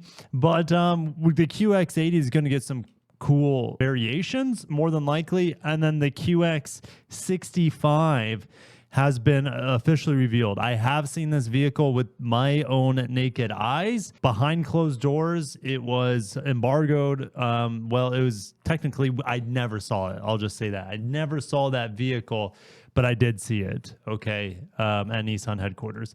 Anyways, there's also been a redesigned Nissan Altima. It's for the Chinese market. It's still fun to talk about. So if you guys are excited about today's GR Corolla news, smash that like button. And I'm going to read from the translations of the Holy Scrolls from Japan. There we go. I had to turn off the keyboard because he is interjecting into my Word document. So the GR Corolla will be a rival to overseas sports hatches such as the Golf R, and will use an improved version of the GAC platform. Well, we know that the current generation GR Corolla is still on the GAC platform, but we are due, you could say overdue, for an all-new Corolla. The latest things we're hearing out of Japan is that the Fielder could come back. Well, that's a Japanese market wagon for the Corolla. So we could see more wagon Corollas this time around. And I sure as heck hope we finally get it for America. It's been too long since we've had a Corolla or a Toyota wagon that's not the Crown Signia that doesn't cost $45,000+. All right. Anyways, there will be an improvement to the GAC platform, and this is fine with me instead of an all-new platform. And the reason is, look at the jump the Camry made from 24 to 25. On the side, you look at the side profile, the car looks almost identical, but you drive a 24, then you drive a 25, you're like, I'm driving a Lexus now. The improvements they made for body rigidity, just tuning of the steering, tuning of the brakes, reduction in NVH overall, they're going to take a huge jump here with the Corolla platform, the C platform. And they have plans to replace the 1.6 liter three-cylinder, turbo. They're going to replace it. They say the GR Corolla, a rival to the Type R, I would say it's under the Type R. Obviously, it is in price and capabilities, but it has been on the market for 3 years. But production numbers remain limited. However, remember recently that they plan to make GR Corollas in the plant in UK. So Great Britain, they have a Corolla production facility, and it has been confirmed that GR Corollas will be built there. So we will no longer have this limited production sort of vehicle. And if you're wondering why AB's talking so much, it's because I'm talking. He is practicing on taking my job over in the next few years.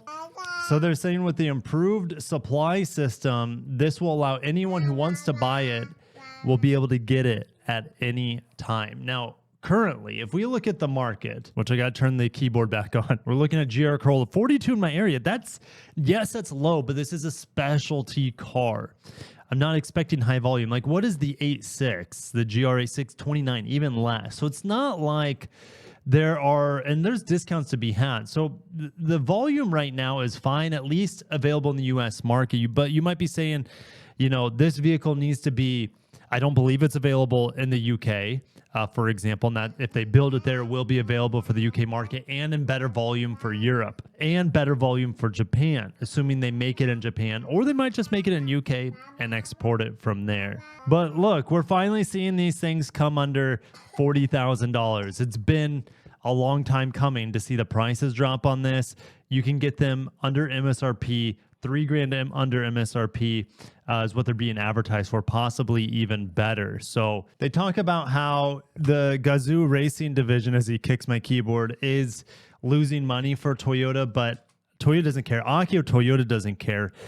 Eventually, they could start making money. They're gaining traction. Look at the sort of teasing they've been doing with the GR GT3 sports cars at Goodwood Festival of Speed, right? They're going to have GT3 race cars with twin turbo V8s. Lexus is likely to get their own variant as well as the LFR. They're saying that the GR Yaris really kicked things off, and it is getting a special edition model with greater potential, right? Because they're saying the GRMN Yaris came out and it exceeded expectations. We will get a GRMN Corolla off of the current generation. You see this right here.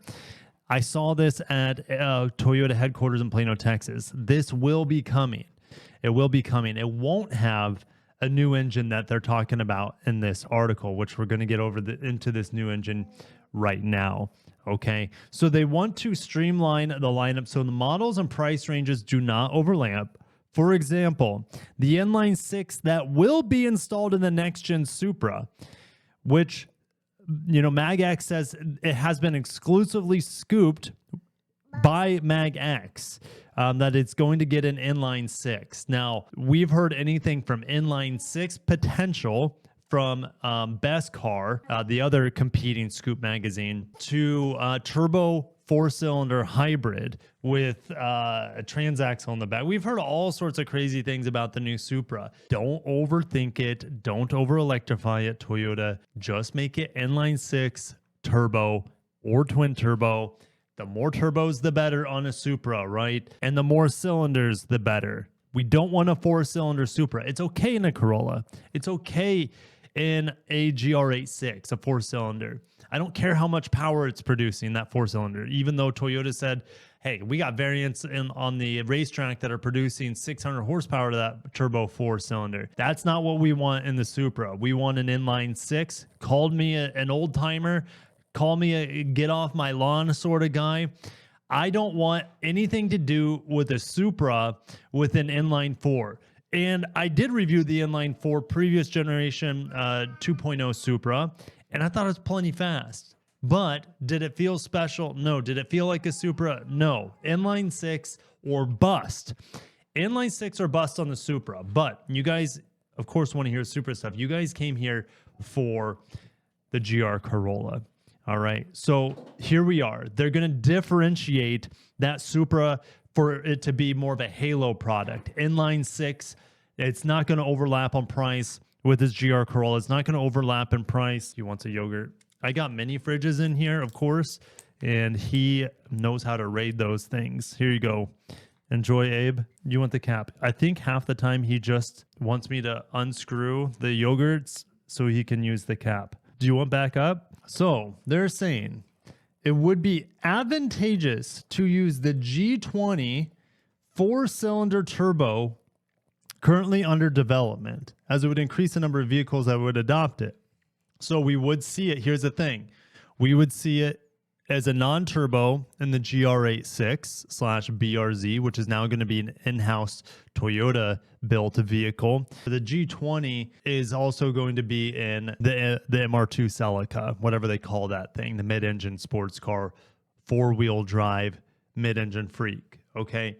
Now, they're also saying that they're going to use it in the GR Corolla, the 4-cylinder turbo. Now, we're expecting 400 horsepower out of the turbocharged variant in the Celica mid-engine or MR2, whatever it is. They wouldn't give that sort of power to the GR Corolla unless it was a GRMN. All right, but for a GR Corolla, hey, I'm okay. They can get rid of the 3-cylinder. I don't mind that engine, but I think Toyota might be running into issues with that engine as we've heard, that it is flammable. You guys have heard that. That this new 4-cylinder is not going to have that issue. It's going to be applied in so many different projects and products that it will be cheaper for Toyota to produce in high volume, and it'll be more reliable. It will be more robust. It will be a superior engine in every sense of the imagination compared to the 1.6 liter 3-cylinder turbo.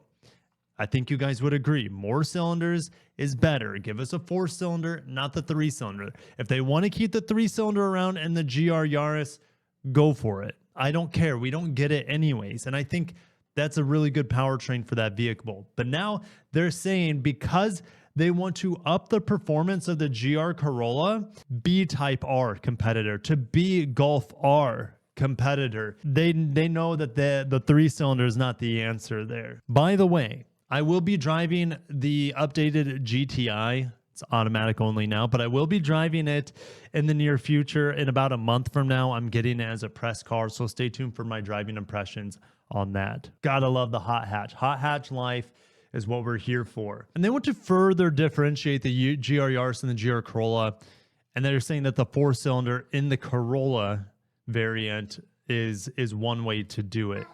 Especially, think about it this way. Think of the GR Yaris and the GR Corolla being available in most of Europe simultaneously. It wouldn't make much sense if they have the exact same engine output, you know what I'm saying? So this makes a lot of sense here. Now, Toyota, the thing is, stateside, we don't have the GR Yaris to undercut the GR Corolla in price. We only have the GR86. But if you think about it, it leaves a GRMN availability for the GR86. All right, GRMN 86. If they're going to use Toyota's 2-liter newly developed engine, so the base model has a 2-liter and the GRMN has a 2-liter turbo, minimum 300 horsepower. This is the sort of power people have been asking for in the rear-wheel drive sports car. But you still have your option of a lesser powerful, more affordable, naturally aspirated version. This is genius here from Toyota. Thanks, Abe. Oh, yeah, the cap fell down. Thank you. You want me to put the cap back on? They further list more competitors. Civic Type R, of course, Golf R, like we've mentioned. AMG A-Class, BMW M135. They all have 2-liter 4-cylinder turbo engines and bodies around 4,400 millimeters long. And you can see we're a little bit shy of that with the current hatchback that we have with the Corolla. It's not going to, if it does get bigger, it's not going to be much bigger. They say that the GR Corolla boasts comparable performance in terms of maximum output and torque. But when you consider the driving feel and other important aspects, you want an inline 4 turbo engine. I do. I'd rather have a turbo 4 than a 3-cylinder. So that's the big news update. I don't think what we see on the screen, the vehicle is going to look, I mean, it could look somewhat similar, being that it's a hatchback and have some hood vents like the current one does. We will have a more aggressive hammerhead design, of course. If this article is correct, it gets a 4-cylinder turbo. I think many of you are going to celebrate. As much as I could talk about the GR Corolla all day long and a next generation getting a better engine, more power, a better sound potentially, even though the 3-cylinder sounds pretty decent, and I love the turbo hiss on it. But I'm ready for Toyota to take that next jump with a more reliable and a more capable and a more tunable engine in the new G20E engine. All right, QX65 monographs. QX65 monograph Sportback SUV concept. Well, this has been a concept for a while, for over a year. And, you know, coupe crossovers, this is kind of harkening back to the old FXs, but those were rear-wheel drive biased and could be had with a V8.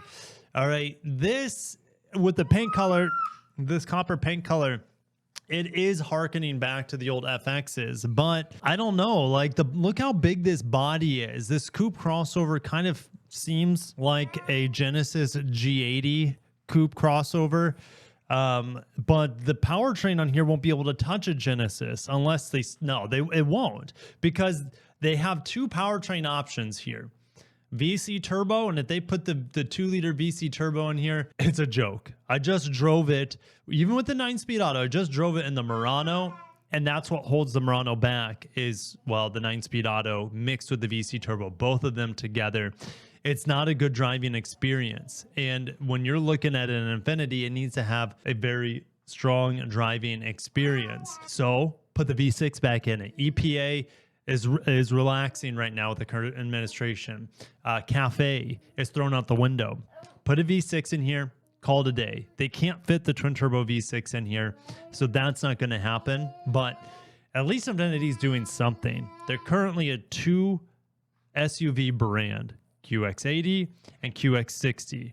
Well, this is just another flavor of the QX60. And the QX55, which was just another flavor of the QX50, didn't do anything to move the needle for the brand. Is this going to do anything to move the needle for the brand? If it has a V6, I can recommend it. If it doesn't, stay the heck away from it. AB, no thank you. Yep, that doesn't go. He wants to plug a USB-C into a wall socket. Luckily, the wall socket is full. And I don't think USB-C would fit in a wall socket. All right. Looking at some of these QX80 concepts gets me excited. You know, we just had the Nismo. He almost got to my power strip there. Hey, buddy. He almost got to the power strip when we would have lost a lot. Okay, but the QX80 track spec apparently has insane horsepower. Let's see here. 650 plus horsepower and 750 pound-feet of torque. A 50% increase in both. Is this possible? Is this possible from this engine? The answer is yes, of course. This is the same company that built the GTR. Of course it's possible. Now, this is a smaller displacement engine than the GTR's 3.8 liter, but it is possible. Is it going to happen? And the answer is not a snowball's chance.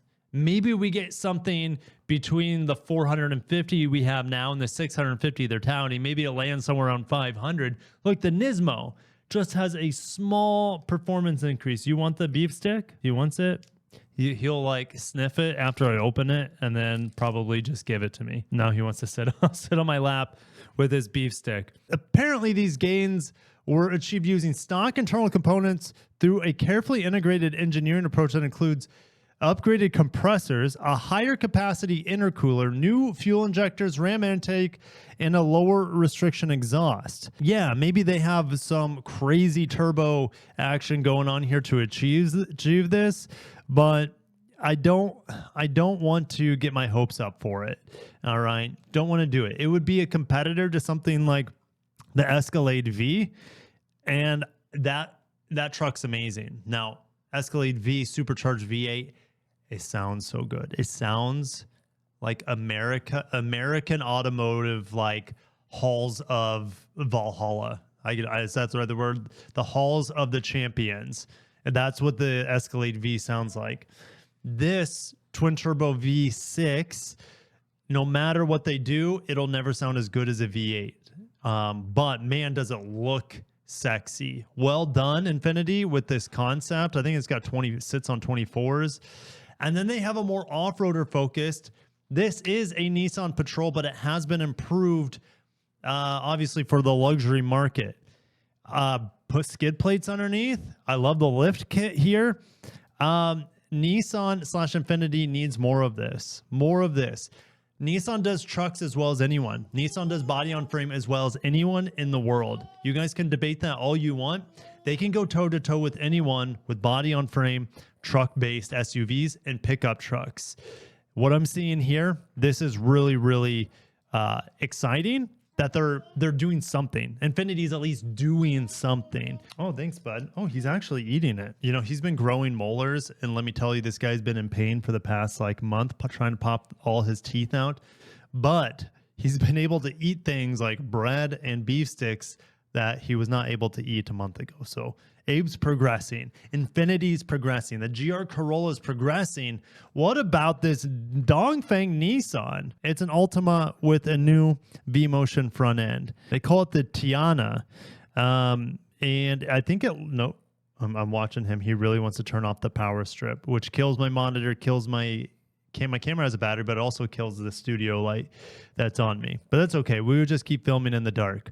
All right. It has 19-inch wheels. It has the 2-liter VC turbo. Oh, gross. Y'all done?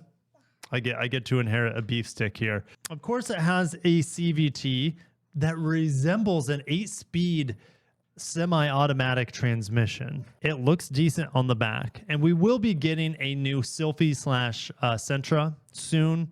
So maybe this is a sort of design we could expect to see on the new Sentra. And that's pretty exciting if it is. But we know it's very unlikely for the Altima to get this sort of styling stateside, because the Altima, even though it's built in Mississippi, they've been planning to kill it for a long time and just have the Sentra. And the new Sentra is going to be revealed soon. So stay tuned. I'll do my best to cover it here on the channel. But this is, I think it's a decently handsome front end. These headlights kind of remind me of like the Elantra. Are you guys getting those vibes? Are you getting Elantra vibes up front from the headlights and the light bar situation? Still think it looks good, but I'm going to end it there. Thank you guys for watching. Stay tuned for more automotive news. I need to book my ticket and book my hotel for Japan. Maybe I'll do that today. The Japan Mobility Show 2025. We're almost there. It'll be October 28th, 29th. Have a great day, guys. Stay safe out there and peace. Now, this is not Inception. I'm playing a video that I made earlier this month, and I was talking about Toyota's incredible sales success as of late. And I also was talking about how Toyota has by far the lowest amount of inventory compared to the competition on the market. So Cox Automotive, what they do is give us daily supply for inventory, meaning Toyota and Lexus have a 30-day supply. That is, well, it's not normal, first of all. Not even in post-pandemic times, not even pre-pandemic times. 30-day supply is about half of where manufacturers would like to be. You know, traditionally, 60 to 90 days is kind of where supply has floated. Now, if you have more than 90 days supply, especially, you are not very healthy. You have to discount your cars massively. The dealers don't want to hold on to the inventory because it costs them money just to have that car on their lot. And so when you see Ram, Lincoln, Land Rover, Audi, Mitsubishi, it's not the healthiest of situations. And then you see Toyota and Lexus, and it's literally, they're playing a different ball game. Many of their models are already pre-sold for Toyota and their luxury division Lexus. And Honda is similar in that they're definitely outpacing the industry by a lot. Okay, Toyota, Lexus, and Honda bringing down the national average here massively. Otherwise, it would be somewhere in the 80s. So what we have here is the production and sales figures for Toyota in the month of July. I know we're at the end of August, but we just got the numbers for July. And what we're seeing here is absolutely staggering. And it's not just North America, it's across the entire globe, and including China, where Toyota is setting all-time sales records for the company. 7 straight months of sales growth for Toyota, and July is no exception. In fact, it's a record breaker for the month of July. So if you guys are complete Toyota freaks, nerds, or just enjoy cars, make sure to smash the like button. Make sure you subscribe, but not only for more content, but coming from Japan. I'm going back to Japan at the end of October for the Japan Mobility Show 2025 with my good friend David Chow. We're going to give you guys some great hands-on coverage of the makes and models from Japan, just like we did last year. And in fact, Honda has just teased what they're going to be showing there, from jets to cars to motorcycles. I eat all that stuff up. So I'll have to make a separate video for this more than likely. So stay tuned for my Honda breakdown, what Honda could be showing at the Japan Mobility Show. All right, so let's get into this real nerdy breakdown from Toyota here. And we're focusing on the far right. This is right below my little camera screen. July 2025, they sold almost 900,000 vehicles in the month of July, which is almost a 5% increase. This is a record high all time, which includes a Lexus in this case, record all-time July.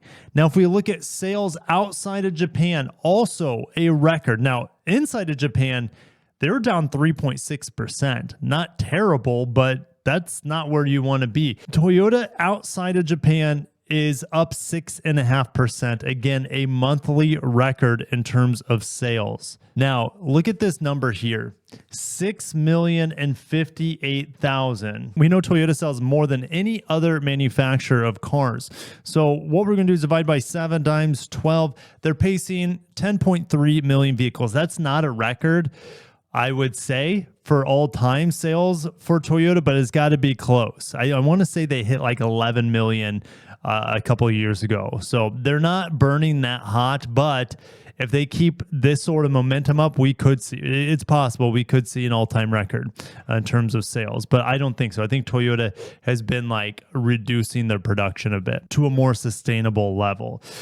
So here we have it. Worldwide sales. Sales were up year on year due to strong sales in North America and China. So let's just look at North America here. Tacoma and 4Runner seeing strong sales. We've seen that, especially, I don't know, I wouldn't say 4Runner really, but Tacoma absolutely seen massive sales, and hybrids, of course. So Toyota up 6% in North America for 2025 so far. The United States up 6.3%. Canada down, well, they're up, but not as high as the United States. Canada up 3%, Mexico up 2%.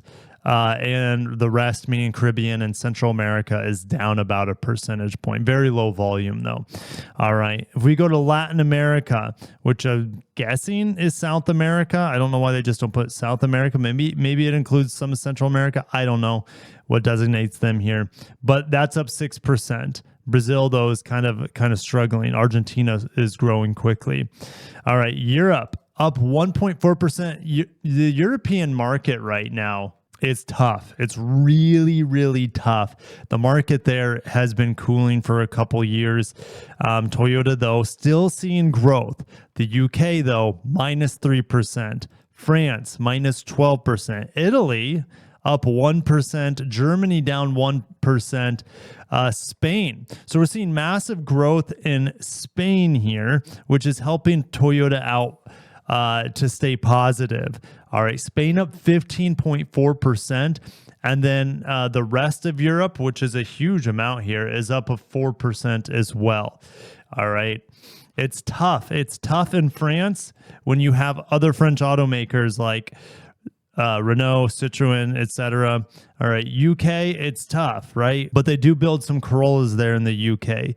Italy, it's tough. So many Italian automakers. Germany, it's tough. So many German automakers. So Spain not having the amount of traditional automakers as those other countries, maybe they're like, hey, Toyota's our bread and butter. That's a possibility.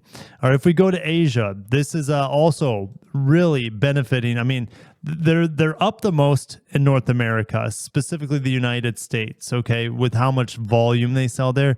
But let's see what's going on here. In Asia, they're up 5%. They're up 6.6% in China. Despite the ongoing severe market environment, including a shift to new energy vehicles and intensifying price competition, sales were up year on year due to promotional measures linked to government subsidy policies and strong sales of new battery electric vehicle, the BZ3X, and hybrid cars. The BZ3X is a $15,000 Model Y sort of. It's not quite as performance focused as a Model Y. I think of it as it's almost like a Highlander, a 2-row Highlander, fully electric. All right. And it's $15,000. It's selling really, really well for them. All right. Indonesia, not selling well. Indonesia is seeing year-on-year decline due to challenging market environment caused by strict loan screenings, introduction of additional taxes, and other factors. Other factors are Chinese competition. All right. So Thailand, same sort of factors there, limiting them in Thailand. But Thailand's still a big market for Toyota. Philippines up 5.4%. Taiwan down 3%. Malaysia down 5%. Pakistan up 63%. Vietnam up 24%. Pakistan is growing fast for Toyota. That's really cool. Vietnam as well. Isn't that interesting? Vietnam, it's a very competitive market there. They have VinFast, but this looks like the market says, hey, we'd rather have Toyota. South Korea up 10%. That's got to be a tough environment due to Hyundai and Kia and even General Motors making a lot of cars there. All right, so Toyota actually doing decent. It's such a small volume, but they're doing well respectively.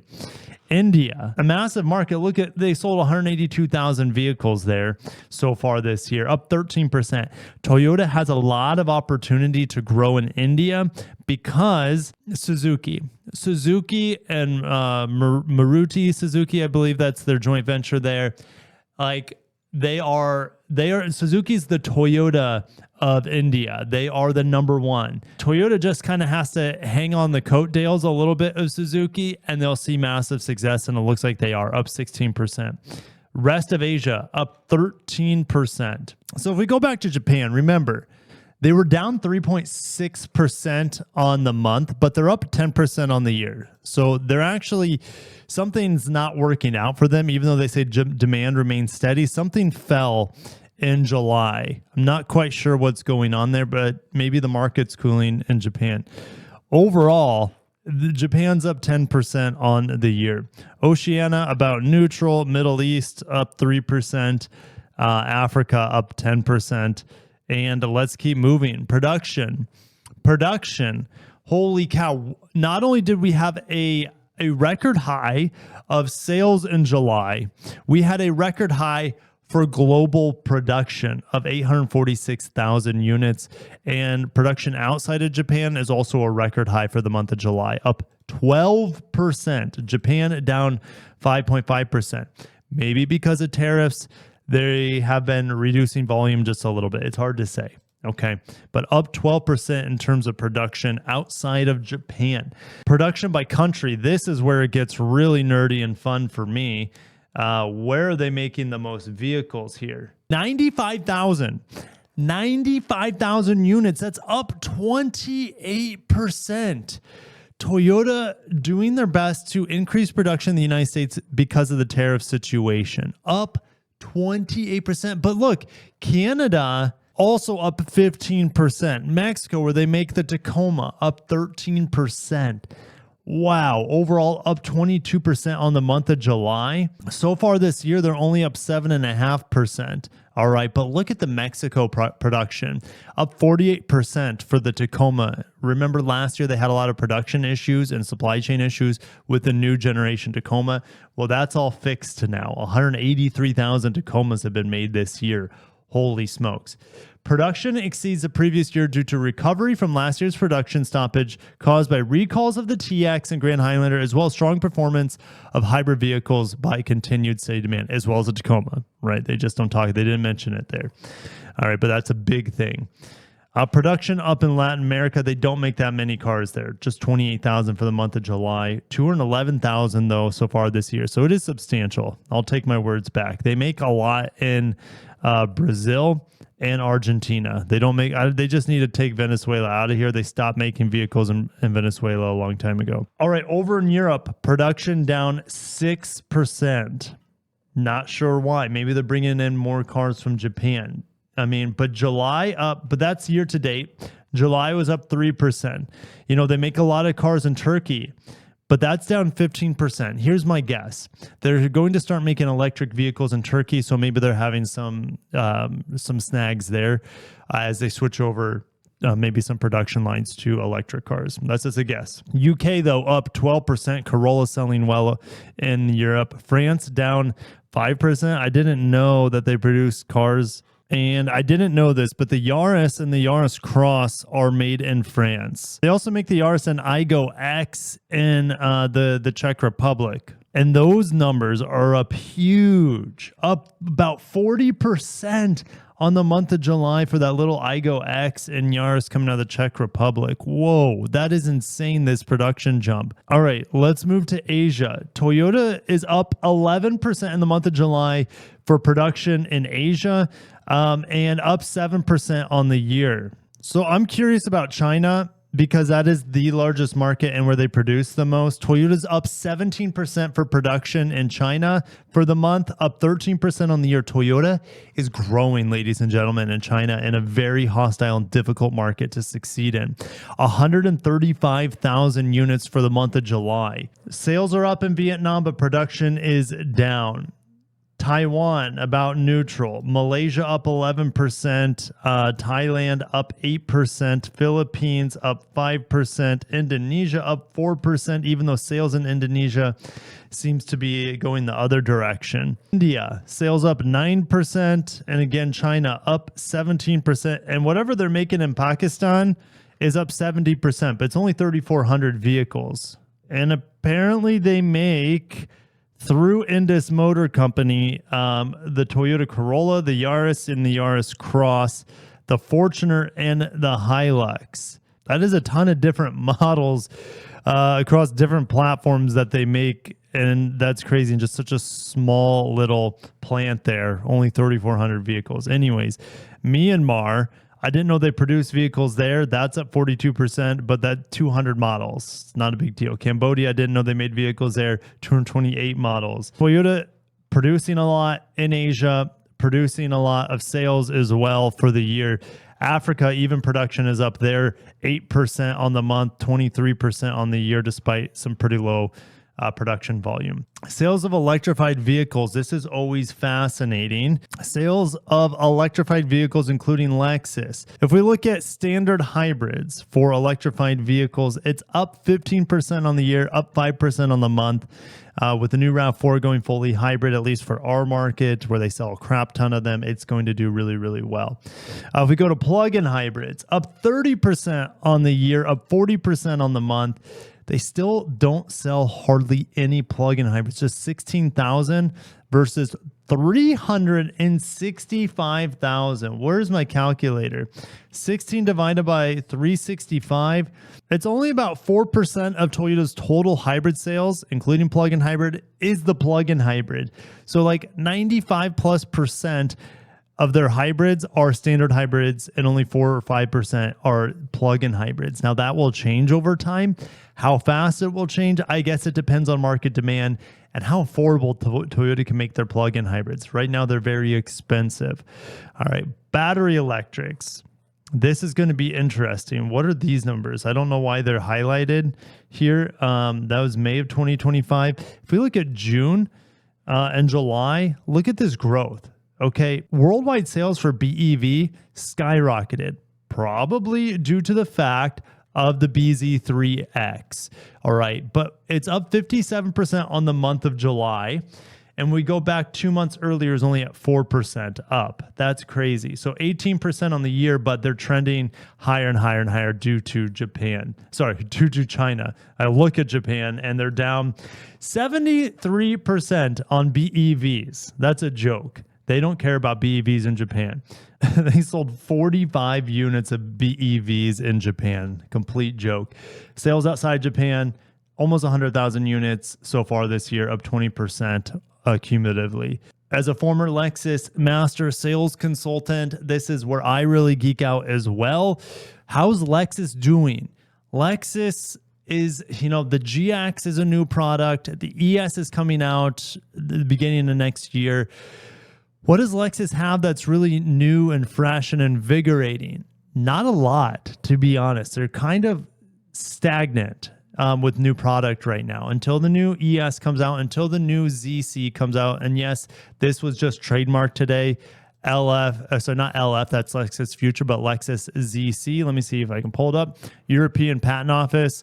ZC was trademarked. So Lexus is a bit snoozy before the big reveals at the Japan Mobility Show in just a couple months. All right, so let's look at what Lexus is doing. Despite they're just kind of coasting right now, trying to produce more hybrids at higher volume.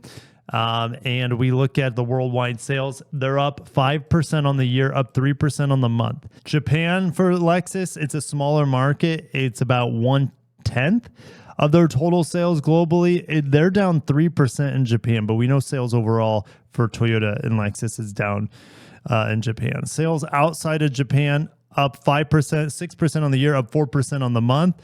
North America, Lexus is cranking.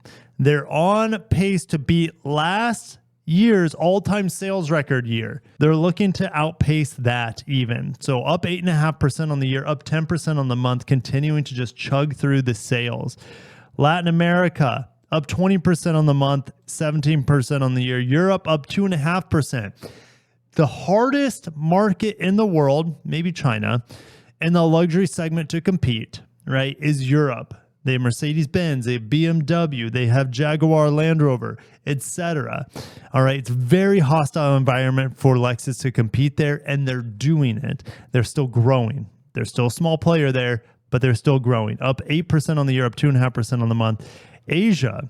Why is Asia down? I'm not sure. I don't know if they're falling out of favor. I would assume they're falling a little bit out of favor in China. Now, Toyota is up in China. Lexus might not be, because there are so many more high-end EV, luxury EVs there, and Lexus is just not making them yet. Okay, we have the ZC coming, possibly the ZL, but until Lexus can produce them in their new Shanghai Lexus plant in 2027, 2028, they might keep going down in sales. All right, but that's just my guess. Lexus is doing everywhere well besides the Middle East. Surprisingly, they're doing well in Africa and Oceania, but Africa only sold 119 Lexus models. They export a lot from the United States. I remember selling a few cars to exporters. They buy them used because you can't send new cars overseas. There's rules about that. They have to be registered first in the United States, so it's a bit tricky. So they typically buy slightly used cars and then they send them over to Africa. So the import market there is huge. Should I say that for used Lexus, but not so much for new Lexus models. But like I said, this vehicle will show at the Japan Mobility Show once again. I'll bring it to you once again in more production ready form. I hope we have real buttons and stuff, but this looks like an interior that would be a nightmare to live with. Absolute nightmare. Who needs that many screens? I literally have 5 screens in the cockpit, and that's not including the digital rearview mirror.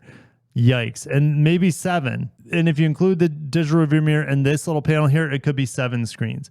My most recent review with Audi, more screens does not equal luxury. Materials, great controls. All right, that screams luxury. But everything's being made for China, guys. Everything's being made for China. Look at the new Lexus ES, which I made about an hour-long video on the new Lexus ES, and that how it's not, especially in its electric form, it's not going to be a success in China or in the United States, I don't believe, or even in Europe, okay? They need to have hybrid, plug-in hybrid, and powerful performance hybrids, and they don't. Well, at least they have the standard hybrid, but they don't like high-end hybrids. Anyways, I don't want to digress too far. Thank you guys for watching. Stay tuned for more coverage. Have a great day, and peace. You're a legend just to make it to the end of this compilation. Thank you for watching, and if you enjoy it, again, let me know in the comments. I want to keep serving you guys the best way possible. So if you enjoy this content and this compilation, let me know and I'll do it again next month. Have a great day. Peace.